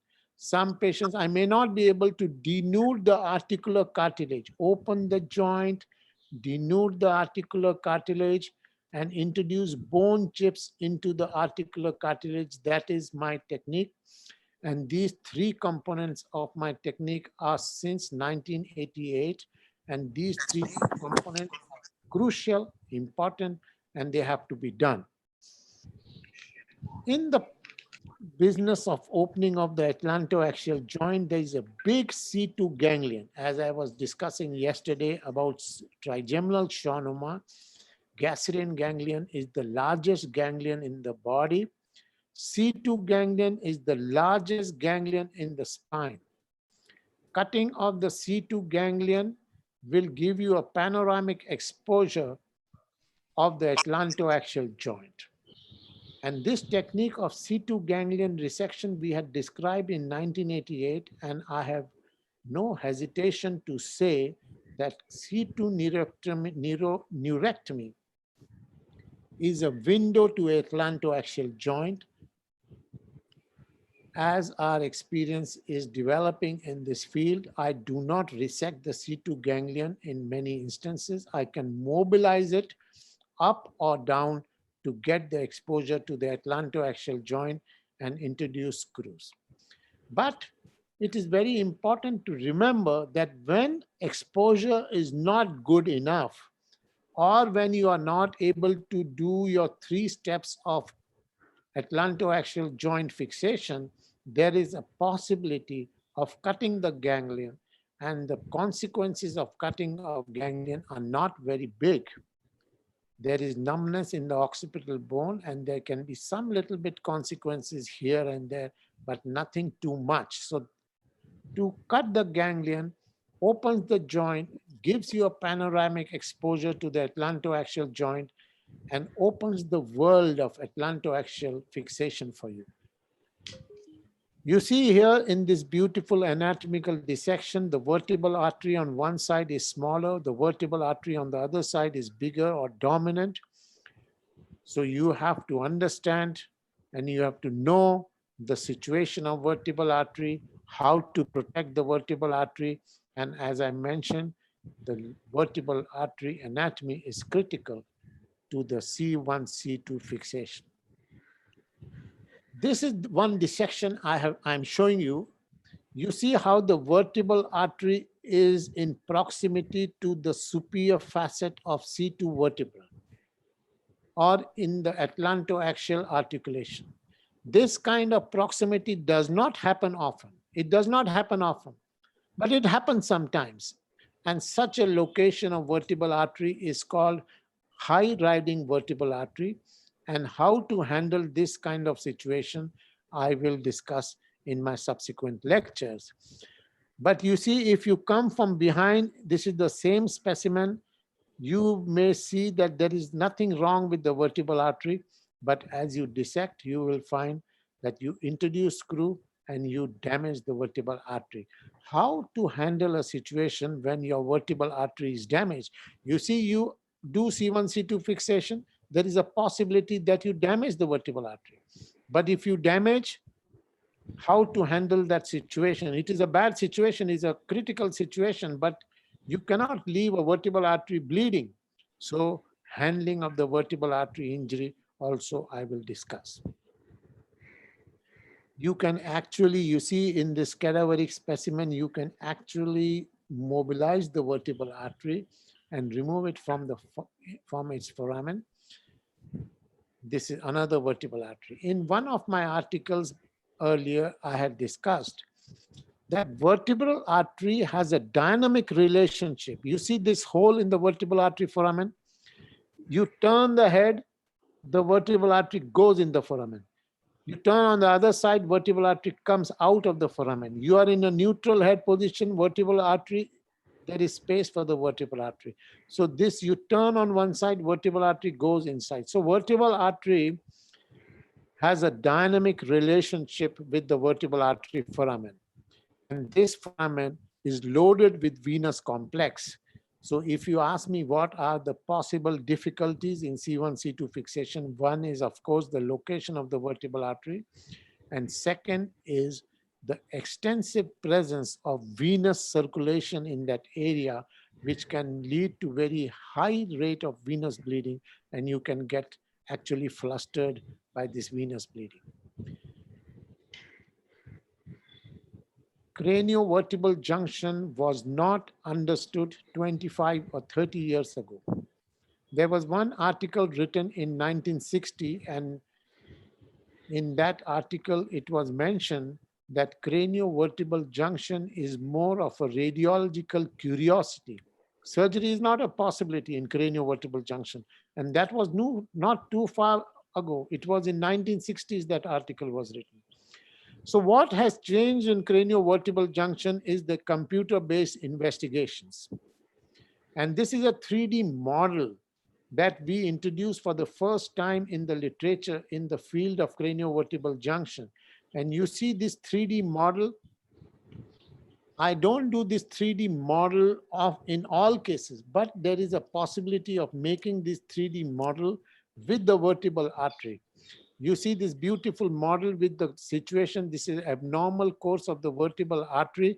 If you know, you see the vertebral artery should go behind here. In this situation, it is going right when you're operating from here, right in front of the joint. So it can lead to a difficult situation. There are anomalous course of vertebral artery, particularly when there are cranio-vertebral junction anomalies.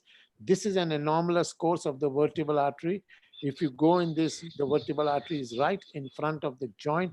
So there is a possibility of damage in a situation where there is a simulation of happiness. But this model gives you a beautiful image. 3D CT scan will not give a 3D two-dimensional CT scan or three-dimensional CT scan will not give you this image. CT angiography will not give you this beautiful image. CT MR angiography will not give you this image.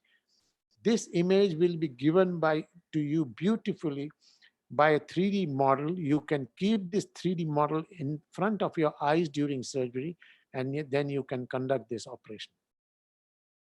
This is, you see, another very complex 3D, this foramen of vertebral artery. You do not know with CT scan where is the artery, how to do it, what to do, and how to mobilize it, how the relationships are during surgery. If you have this kind of 3D model, it gives you a world of information and life-saving information to you during surgery. You can actually look at the joint, look at the artery, how it is. If you have to introduce, you cannot damage the artery here. If you damage, you create a complication. So the relationships are beautifully seen. In general,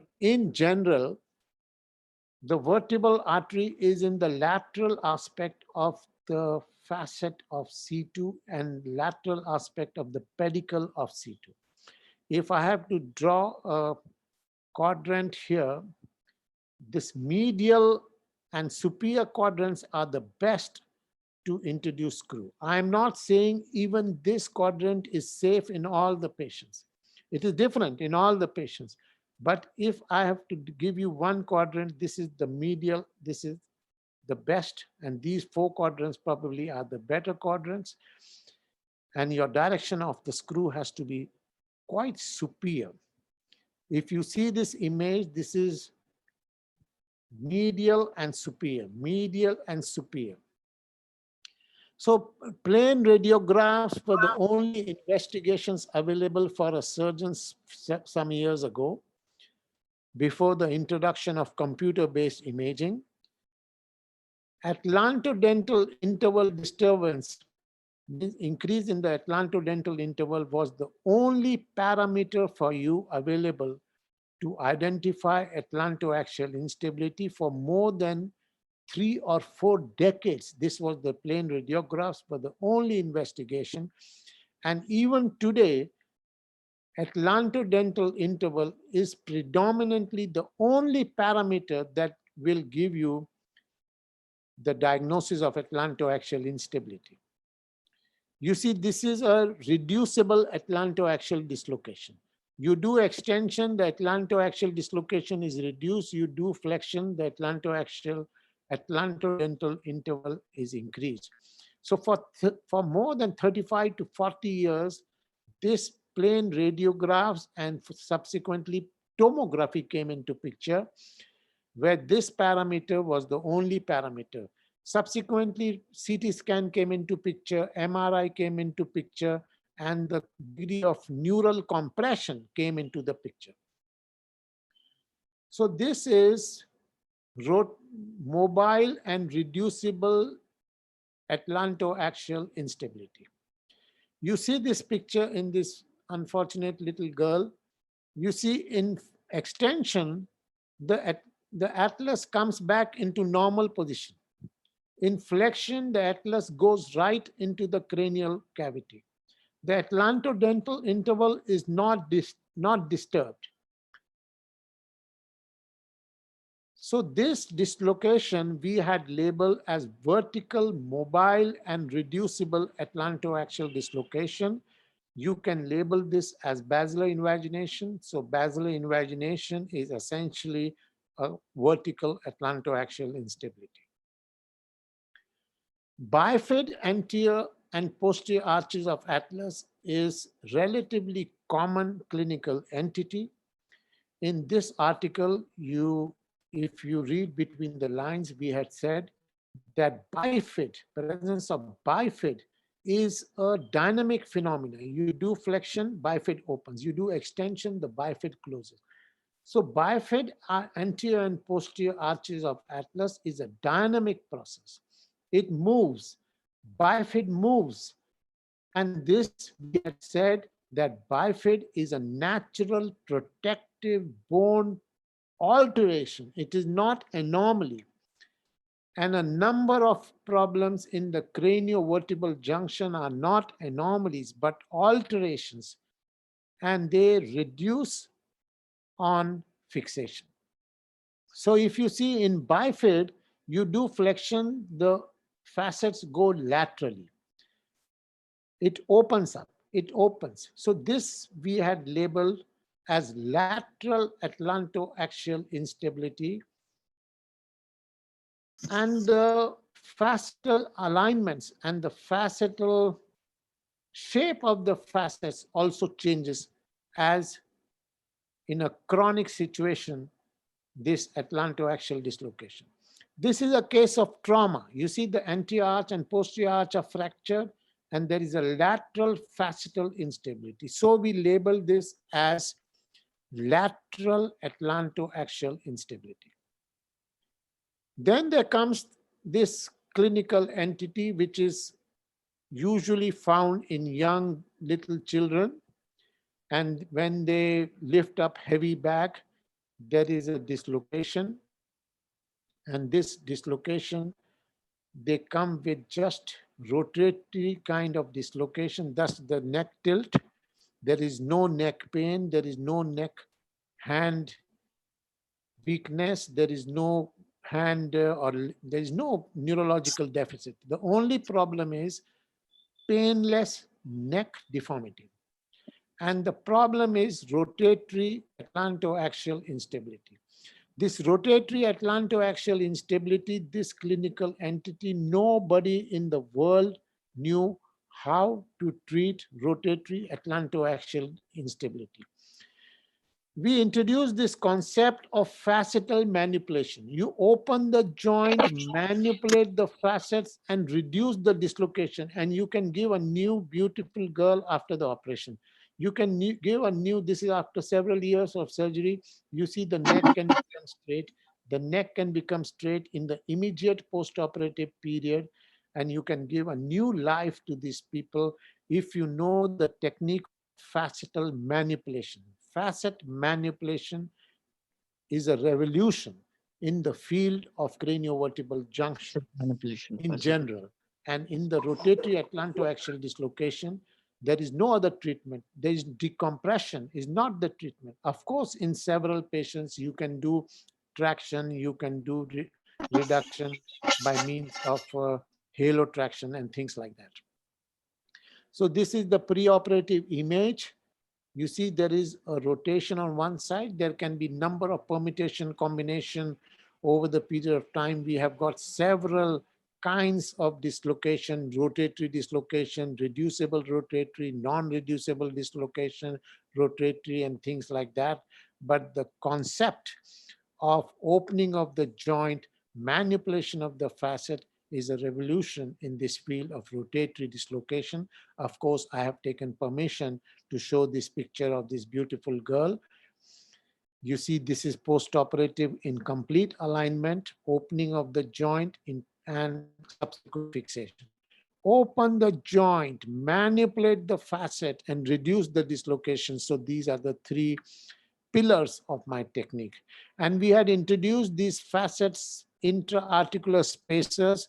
I must tell you that these spacers are now in my patent in my name, but I don't use it in all my patients.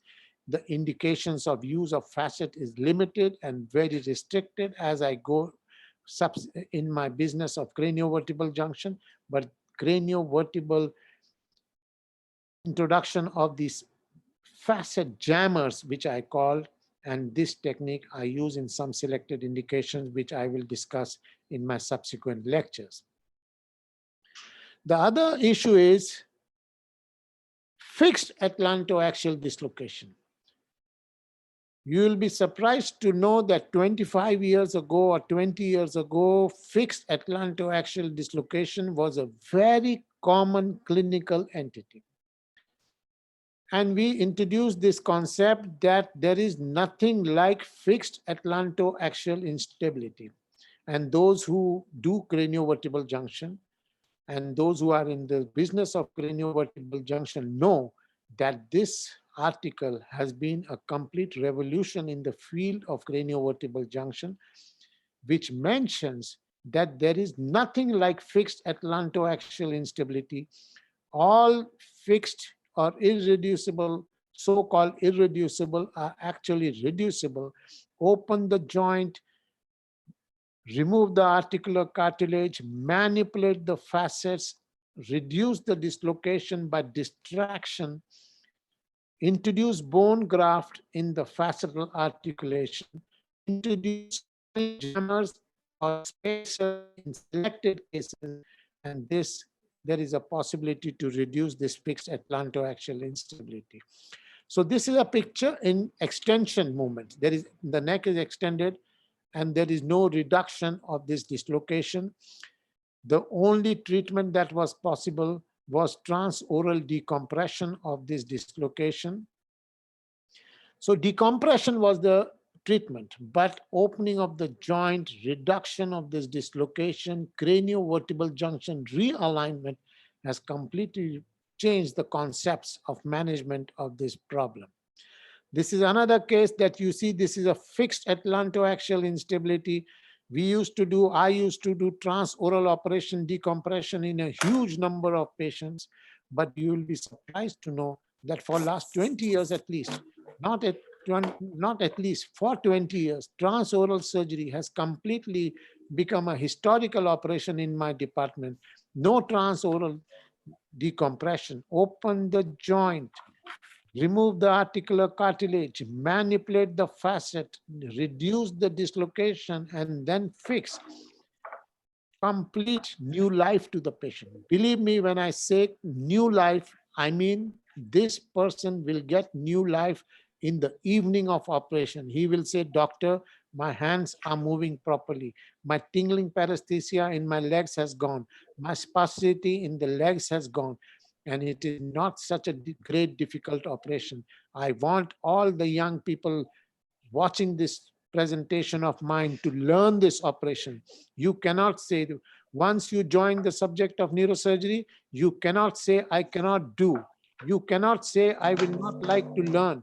If you cannot learn by yourself, you come to my department. We have several international fellows and they are doing in their own departments. You have to come for sure. You cannot say, no, I cannot do. This is not the neurosurgical attitude, because there is a possibility of giving new life to these young people. And I have already mentioned to you the indications of cranio-vertebral junction stabilization are several in our field. And I will show you what are the indications. And just to give you an example, do you know that in multi-level cervical degeneration, atlantoaxial fixation is mandatory in a number of cases? You don't know this, but I will show you in my subsequent lectures. Basilar invagination was a subject which was not understood. I told you about 1960 article. This kind of patients were treated. They were radiological curiosities. They were not surgical issues 30 or 40 years ago. This article I had written in 1998. My own concept in 1998 was basilar invagination is a fixed anomaly, I divided basilar invagination into two groups, one where the odontoid process goes up and the second where the tonsil herniates down. So this was my classification. This is a very highly referred article. You can see the number of citations, which must have increased by now. So atlantoaxial joint was considered to be fixed. Anomaly was considered to be fixed. So decompression was the treatment. So for this problem where the odontoid process goes up, I had described transoral decompression for this problem and foramen magnum decompression for this problem. Transoral decompression, odontoid goes up, so transoral, and tonsil come down, foramen magnum decompression. This is, we had described in this article, and we had said that this patient needs only bone decompression. We had done for the first time measurements of the posterior cranial fossa. This article is right in front of you. You must go and read it. We had said that the posterior cranial fossa volume is reduced in basilar invagination, and foramen magnum bone decompression is the treatment. So decompression was the treatment. Fixed was the basic. Atlantoaxial joint fixed. And multiple lines we had described, and also in the literature, there are many beautiful lines described, like Chamberlain line from the hard palate to the foramen magnum, Weckenheim's Cliver line from the clivus, McRae's foramen magnum line.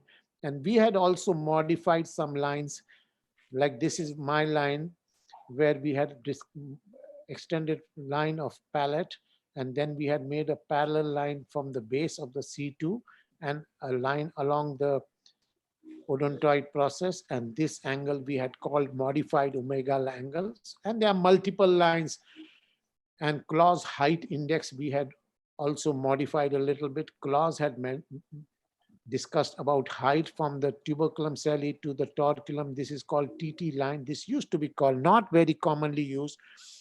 And from the odontoid tip, this line was called the odontoid claws height index.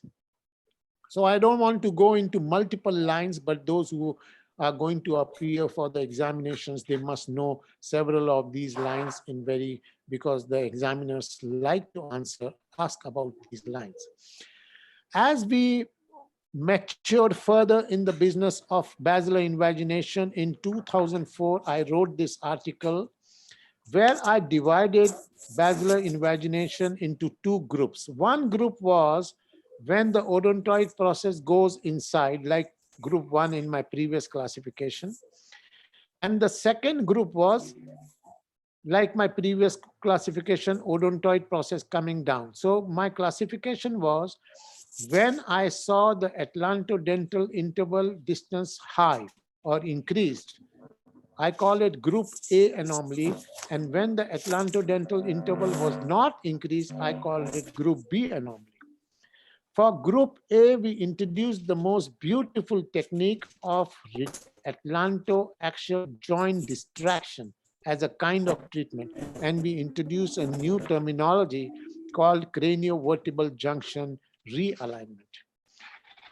So for this kind of group A, we said that you can open the joint, distract the facet, open the joint, distract the facet, and then do direct lateral mass fixation and do cranio-vertebral junction realignment for this kind of problem.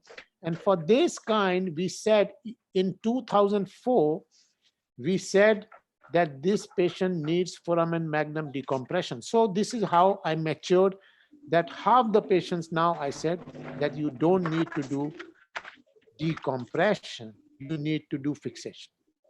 So this is one case. You see basilar invagination. The whole world was doing transoral decompression during that time in the year 2020 years ago. And when I said that transoral surgery should not be done, there was a lot of criticism and number of articles written in the journals against my concept. And in every meeting, there was a lot of criticism and all these kind of things. You must know that 20 years ago, all meetings in neurosurgery, all meetings were loaded with presentations on transoral surgery. Transoral, there was session after session on transoral surgery. Now you are attending so many meetings. Do you see any session on transoral surgery? There are no sessions, but 20 years ago, there was session after session on how to do transoral surgery. So this is patient, you see, reduction of basilar invagination.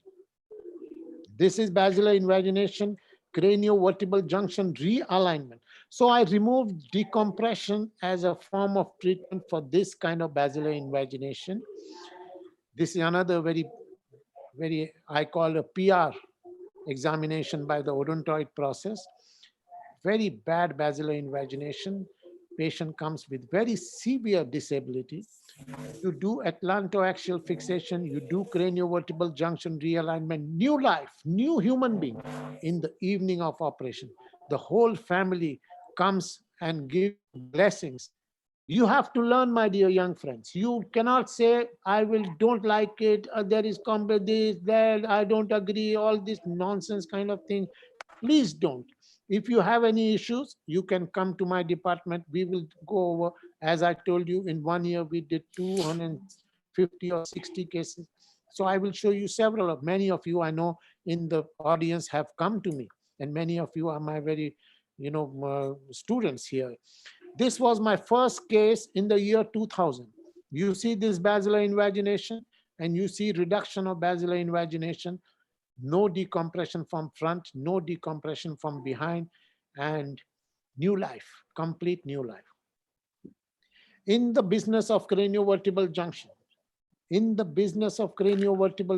this is another very important milestone. You see, these patients come with torticollis, they come with short neck, they come with platybasia, they come with clipple file abnormality, they come with bone fusions, they come with C2-3 fusion, they come with bifid atlas, they come with assimilation of atlas, they come with a host of number of musculoskeletal abnormalities, which all these abnormalities are grouped under basilar invagination. So we introduced this most beautiful concept that these problems are not due to embryo, all these things which I have related just now, musculoskeletal abnormalities, are not embryological problems. They are not born. People are not born with this problem. Bone fusion is not an embryological problem. Bifid is not an embryological problem. They are secondary issues. They are secondary to one problem, and that problem is atlantoaxial instability. You do stabilization, atlantoaxial stabilization. The neck becomes long, the neck becomes straight. This is a twisted neck. The neck becomes straight in the evening of operation, and this patient can see you straight in your eyes. He can see you straight. More important is he can give you a beautiful smile that you have never, this boy has never smiled in his life. His smile comes in the evening of operation, and you have given birth to a new child. His legs becomes less stiff, his hands becomes stable, his tingling paresthesia has gone, his pain in the neck has gone. New life. And those who are in the business of neurosurgery, you are here in the business of giving new life. Don't have the confusion. You have to learn this operation. So cervical fusion is not an embryological problem. It is a protective natural response to cranio-vertebral junction instability. I already mentioned that cranio-vertebral junction instability is nothing but atlantoaxial instability. So bone fusions, these bone fusion, when you see bone fusion, you don't say, oh, it is embryological problem. When you see bifid, you don't say it is embryological issue and now I can do nothing about it and this and that. Bone fusions are a secondary consequence to atlantoaxial instability. Believe me, my dear young friends, you do atlantoaxial stabilization, you give instantly new life to this person. Have this concept that bone fusion is not an embryological problem. Have this concept that bifid is not an embryological issue, it is a protective phenomena. Have this concept that short neck is not a deformity. It is a deformity which is protective. Have the concept that torticollis, short neck are not problems, they are solutions. Have the concept that C1 assimilation is not an embryological problem. Have the concept that platybasia is not a embryological issues. Have the concept that these patients are having one problem and that problem can be completely resolved. New life you can give to the patient. Extending this concept, as I will go further in my lecture, that these are musculoskeletal problems. Neural problems are syringomalia. Chiari malformation is a protective natural phenomena in the face of atlantoaxial instability. When you see Chiari malformation, you must have the feeling that, no, this is not embryological problem. This is atlantoaxial instability. When you see syringomyelia, you should have a clear concept that this is not a developmental issue. This is an issue which is related to atlantoaxial instability. Believe me, my friend, again, I'm repeating it again and again to the people who are here to listen to me, that here lies an opportunity for you to give new life. When you see Chiari malformation, opportunity has come to give new life. Don't do all these kind of decompressions and syringostomies and all. There is an opportunity to learn the method of atlantoaxial fixation. And if you say, no, I don't want to learn, I want to argue with you and I don't believe and all, that is absolutely ridiculous. I will say, please, please, I'm now having more than 35 or 40-year experience in this, and I'm telling you by virtue of this experience. And I will show you in my subsequent several lectures, and I am going to give you lecture daily for 1 month. You must remember, on various subjects of skull-based tumors and various issues, but also on cranio-vertebral junction. So this was my article in long time ago where I mentioned that syringomyelia is helpful and not harmful. You know, and those who read know that this sentence has revolutionized. There is no question. If you have doubt, leave those doubts in your mind.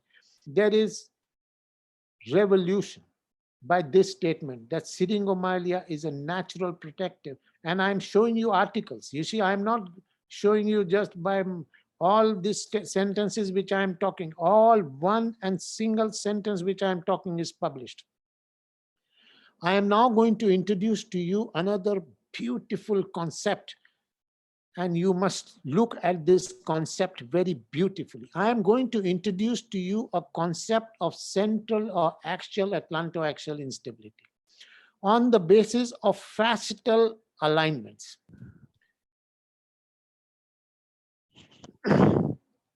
So this concept has been now published for last 8 or 9 years in several journals. You must not leave this presentation and just relax. You must go to my articles and read them, because this is introducing an absolute revolution in the field of basilar invagination, in the field of Chiari malformation, in the field of syringomyelia, in the field of myelopathy related to cervical degeneration, in the field of cervical deformation, in the field of ossified posterior longitudinal ligament, in the field of Hirayama disease, the issue of central or axial revolution. Now let me show you this revolution. Today I am going to just introduce to you this revolution, and in my subsequent articles I am going to discuss more about it. Now you see this one. This is type 1 facetal instability. I had called this instability like lumbosacral listhesis. The C1 facet is in front of C2 facet. You see there is assimilation of atlas. There is atlantodental interval is increased. There is cord compression by the odontoid process. The facet is, there is listhesis of C1 over C2. I had discussed this about 20 years ago, and we had said this is like lumbosacral listhesis. This needs stabilization, C1 over C2 stabilization. Now you see this one. You see here, this is basilar invagination.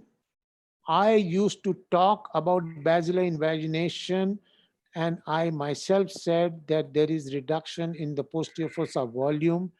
And we had said that this patient needs foramen magnum decompression, bone removal, we had said. But as we mature in the business of basilar invagination, you see the facetal articulation. There is no atlantodental interval disturbance. There may not be any compression by the odontoid process. There may not be any reduction in the posterior cranial fossa volume. This is not anything else but a chronic atlantoaxial instability of this kind. When the facet of atlas is going behind the facet of axis, This patient needs atlantoaxial stabilization, and believe me, again, new life, an absolutely new life in the evening of operation. Problem is, to do this operation is not easy. To reach the C1 facet is not easy in this situation. To open the joint in this kind of basal, in this, it may not be that difficult. But in this, when it is so rostrally located, it is not so easy. The question is, if it is not easy, you have to learn it. If you're not able to learn it, then you think of alternative options like occipital fixation and other things, which is suboptimal. Believe me, it is suboptimal. I don't do occipital fixation for last several years. C1 fixation, open the joint, do fixation, new life to this person. Then there is another. You see here, there is syringomyelia, there is Chiari malformation, there is no atlantodental interval disturbance, there is no cord compression, there is no tight posterior cranial fossa, there is no atlantodental interval disturbance. Facets over facets, but this is an unstable spine, and this is a revolution in the field. This is a revolution in the field. This is a revolution in the field. This patient needs atlantoaxial fixation, and in the evening of the patient, a new human being is born. A new human being with symptoms gone, pain gone, tingling in the hands gone, paresthesia in the hands gone, stiffening in the legs has gone. The breathing has improved. He can smile better. He can talk louder. Sleep apneas have gone. He can sleep supine, which he has never slept in his lifetime. Believe me, my friend, he is a new human being in the evening of operation. If you now want to argue with me, I want to do decompression, I want to do decompression, please go ahead. Please go ahead. But I am giving you an option. If you have any doubts, I am giving you an option. We have a training program going on. There is no fee charge in my program. I have never charged my residents or my fellows or my observers any fees. It is free of cost. I have got fellows from more than 40 countries. I have got fellows who have seen this. So my invitation is open. You have, my dear young friends, an opportunity to give new life to these patients with syringomyelia, with Chiari malformation. I will show you in several subsequent lectures. For the whole month, my lectures will be on. So now my concept is that basilar invagination, whether type A or type B, is always associated with an unstable spine, and always you need to stabilize the spine. And there are several articles of mine, 510 cases, and group B, 75 cases.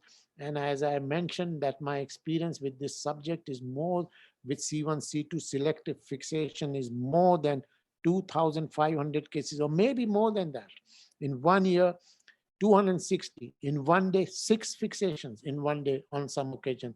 So this corona has a little bit starved me of these patients for some time, but I hope this virus disappears from the field of, at least from neurosurgery, so that we can do this new life business quickly. Foramen magnum decompression is a very common operation, very simple operations, but we are in neurosurgery born not to do simple things. Neurosurgery is for the people who are interested in complex situation. Neurosurgery is people who are born in neurosurgery are ambitious people. They are confident people, but they are not hyper confident or overconfident people. They should not be.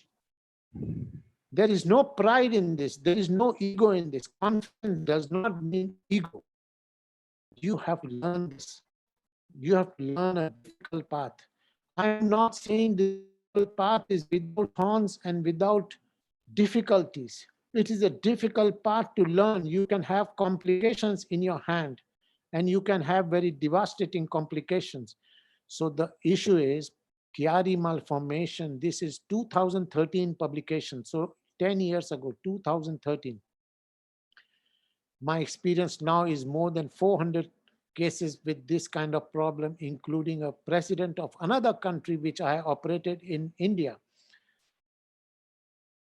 Is Atlanto, you see the title, Complete Revolution. Whether you agree or whether you don't agree, that is your personal problem. Is atlantoaxial instability the cause of Chiari malformation? Is atlantoaxial fixation the treatment? This was 2013. Now 7-8 years further, I have got several patients, several people from all over the world wanted to hear from me because I made so many presentations all over the world, and the whole world is still doing foramen magnum decompression for this kind of problem. They wanted to see this. And very senior people in the business have come to my department to see what I'm doing. I am working in a public hospital. I am working with fellows and residents. I am surrounded by observers all the time. When I say new life, I mean it. I cannot say new life and I create complications all the time. It's not possible. You see, there is no atlantodental interval disturbance. There is an unstable C1 facet. There is Chiari malformation. There is syringomyelia. Atlantoaxial fixation is the treatment. Syringomyelia is reduced. Syringomyelia is reduced. Syringomyelia reduced or not reduced is not the issue. Issue is the patient improves in the symptoms in the evening of operation. He starts breathing, he starts laughing, he starts talking loudly in the evening of operation. His sleep apneas have gone, his breathlessness has gone, and all his symptoms have gone. New life. I have to also tell you, people ask me about syringomyelia. If you do a scan after 1 year of surgery, 100% patients without opening the dura, without opening the bone, syringomyelia is reduced. I am again saying syringomyelia is not the issue. Patient is the issue. So my concept is Chiari malformation is like an airbag. Several articles written against my concept, several controversies, several discussion in the meeting, ridicule, people giving unnecessary and unwarranted sentences for me. But I can tell you, my dear friends, you are young, you keep your mind open, you keep your mind supple, you keep your mind like a little small flower which is ready to bloom in the field of neurosurgery. Chiari malformation is like an airbag. And today I am talking to you because even my daughter, who is now entering into the field of neurosurgery, she's a resident, she's going to join as a resident, is in your, sitting in the crowd in the audience. And I hope she will be able to get some new messages from this. No atlantodental interval disturbance, no facetal malalignment, no tight posterior cranial fossa. Atlantoaxial fixation is the treatment. Preoperative syringomyelia, you see preoperative, postoperative reduction and delayed further reduction. No manipulation of the tonsils, no arachnoid opening, no manipulation. No controversy, no controversy. Preoperative images, syringomyelia, you see preoperative, you see postoperative reduction. You see no atlantodental interval disturbance, facetal malalignment, atlantoaxial fixation. I'm again saying, reduction of the syringomyelia, I don't look. People want to see that, but people think that syringomyelia is the problem. People think that Chiari malformation is causing compression and that is the problem. Compression, deformation, syringomyelia are not embryological problems. They are natural protective maneuvers given to you by God. They are protecting you. They are not problems. They are solutions. They are not anomalies. They are alterations. So I have removed the word Chiari malformation from neurosurgery. I introduced a new word called Chiari malformation. And I have removed this entity, cranio-vertebral anomalies, from the field of neurosurgery. and I have labeled a new entity called cranio-vertebral junction alterations. So thank you, my dear young friends. I hope you have enjoyed this presentation. I hope you get some new information from this presentation, and don't be confused. Don't be confused. If you have issues, you are most welcome to my public hospital, which is not a very fantastically beautiful hospital. But for me, it is my temple. It is my life, and I invite you. Thank you very much. Thank you, Dr. Goel. You know, it's rare that no one leaves the audience, but no one's leaving. Anyways, I'd like to open the floor. I'm going to bump you off the screen share there so we can see here. And the floor is open for questions. And don't be shy. It's new tech, but it works. You said during the lecture that you will be telling about how to tackle the vertebral artery injury. Can you just comment on that? I am going to give lecture for 1 month, and there will be sessions on how to handle vertebral artery, how to handle vertebral artery injury. I will be discussing in the subsequent sessions. Okay, next question, please. Let's see. I know you people do have questions. When Prof, when you Go do ahead, your Chris. when you do your C2 screw, I see you drew the quadrants and you come in quite medial. Does that ever cause any difficulty in trying to get the screw towards the pars in your experience? Because I generally come more laterally, but I'd love to hear your insights. No, laterally is not a good, you know, you can land into the vertebral artery. It is difficult. Sometimes the vertebral artery can go very medial. And in that situation, how to handle is another issue. But you have to work very medial in the pedicle. And when I work in the pedicle, I drill off. I am going to show you some videos of my technique in my subsequent lectures, and we can have this question when I'm showing you the surgical technique. And you have to promise that you will be with me for 1 full month so that you don't miss that surgical presentation.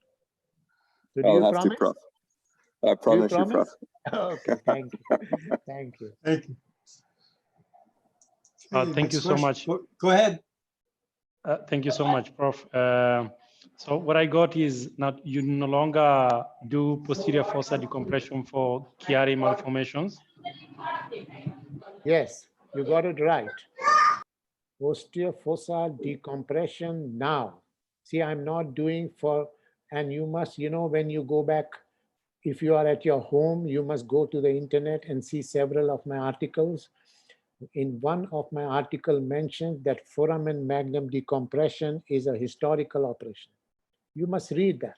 So I have given you some glimpse of what I want to show you. I have given you a glimpse. I want you to keep your curiosity on.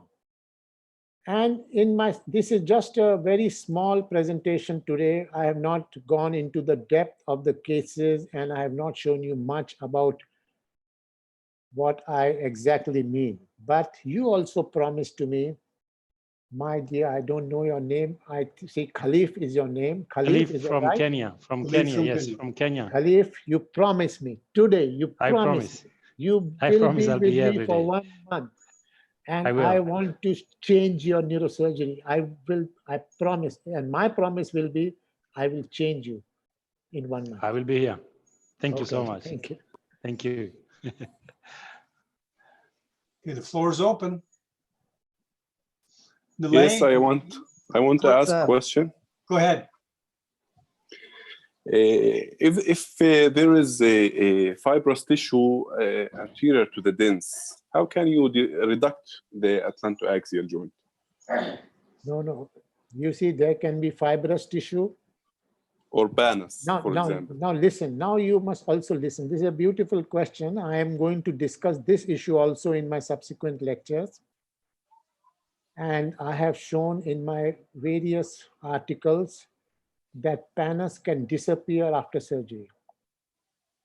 Retroodontoid, there is one is between the odontoid and anterior arch. There is another tissue called retroodontoid calcification and ossification. You must read my articles. I have shown in my articles that retroodontoid calcification can disappear after surgery. Now you are talking about fibrous tissue or calcific tissue in front of the odontoid process and the procedure of reduction. Now, one thing I will tell you, and you must listen to me very carefully. You are Hafiz? Your name is Yes. Hafiz?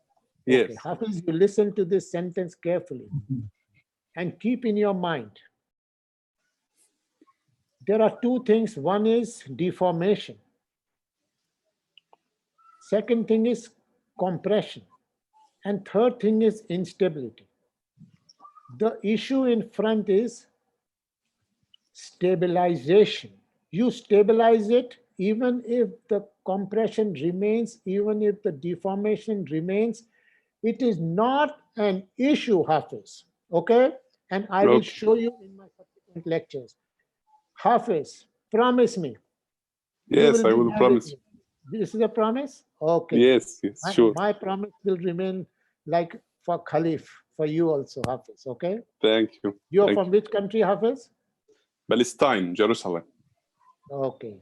Okay, Hafiz. Thank you. Thank you. Okay, next question. Go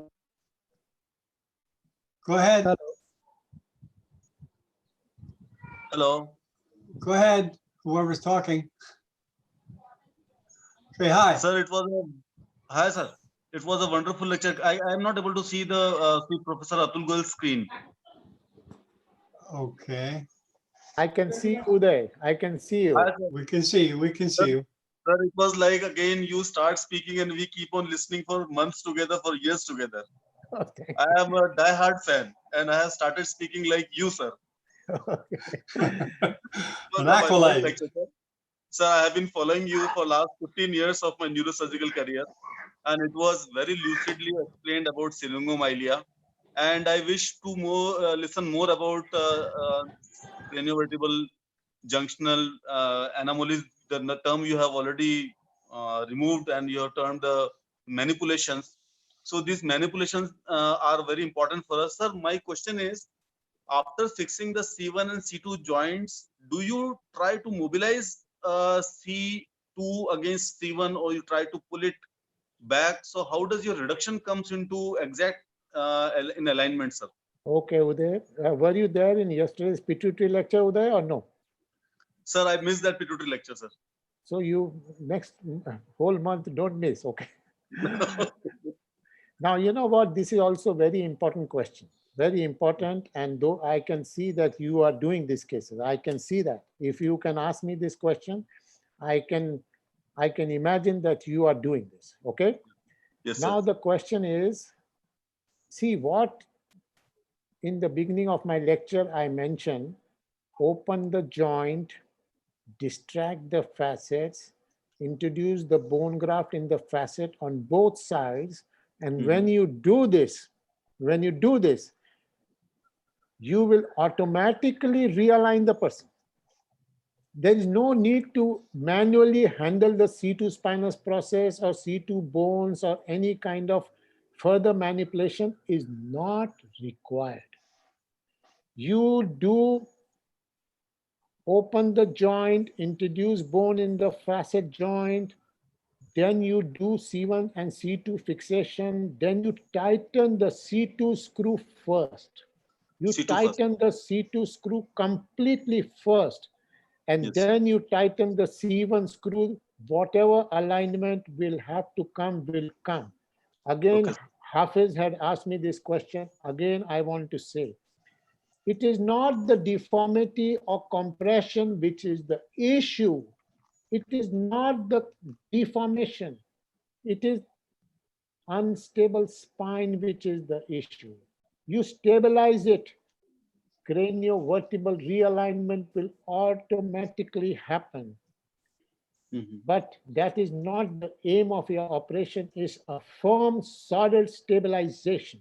And that will come by your C1, C2 fixation. You see, sometimes in complex basilar invagination, which I will talk to you in my further lectures, you are not able to do. But then you have to find out the way to do.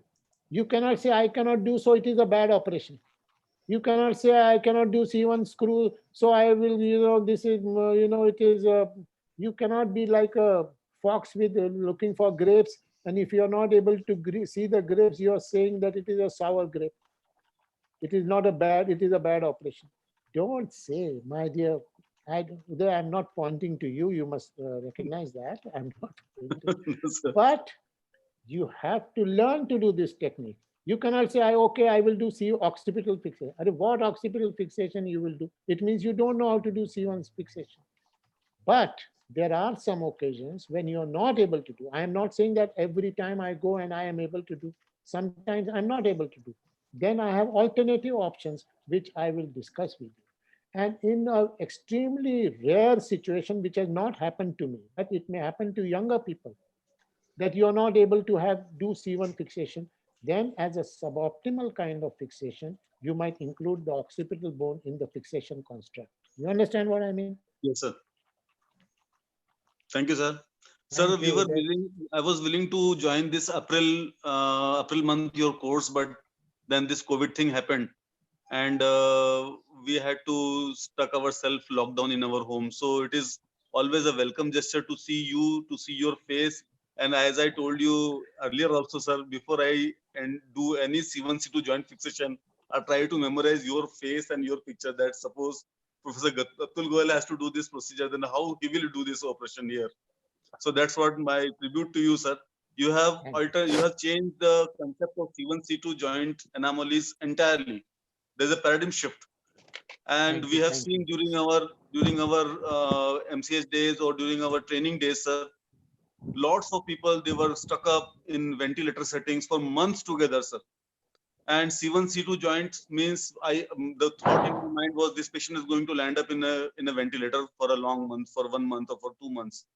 But I have done quite a number of cases, sir.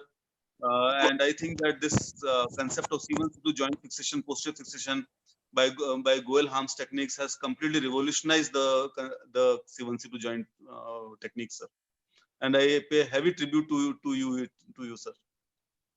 Very good. Okay, Dr. Goel, I hate to do this. I have to call a stop to the proceedings because I have another show from Jordan, and we have a neurosurgery grand rounds. And thank you for the questions. And I'm Dr. Goel, well, Dr. Goel, I guess your wife may be joining us soon. Yeah, she will. Is that true? And my daughter also will join you. Yeah. Well, she's a neuropathologist, and we'd love to have a series of lectures with her. That would be great, and hopefully she'll like this platform. But let me quickly share the screen here so I can show you guys what's coming up. Can you see that screen okay? Yes. Okay. Yes. Okay. Okay, it's Jordan Grand Rounds with Dr. Ibrahim Sabaya. I think do you know him, Dr. Goel? Yes, I know him. He's a good friend and he's a very well respected neurosurgeon. Well, he likes his platform. He's like you, he likes it. Of course. So here he's giving a lecture in 1 hour on trigeminal schwannomas. And I put the link in the chat box for you guys if you want to come to that also. So we get to see you tomorrow. Okay, John. Thank you. Bye-bye. Thanks everyone for coming. Thank you. Bye-bye. Bye-bye. Thank you, bro. Thank you so much. Thank you, bro. See you, Jordan. Thank you.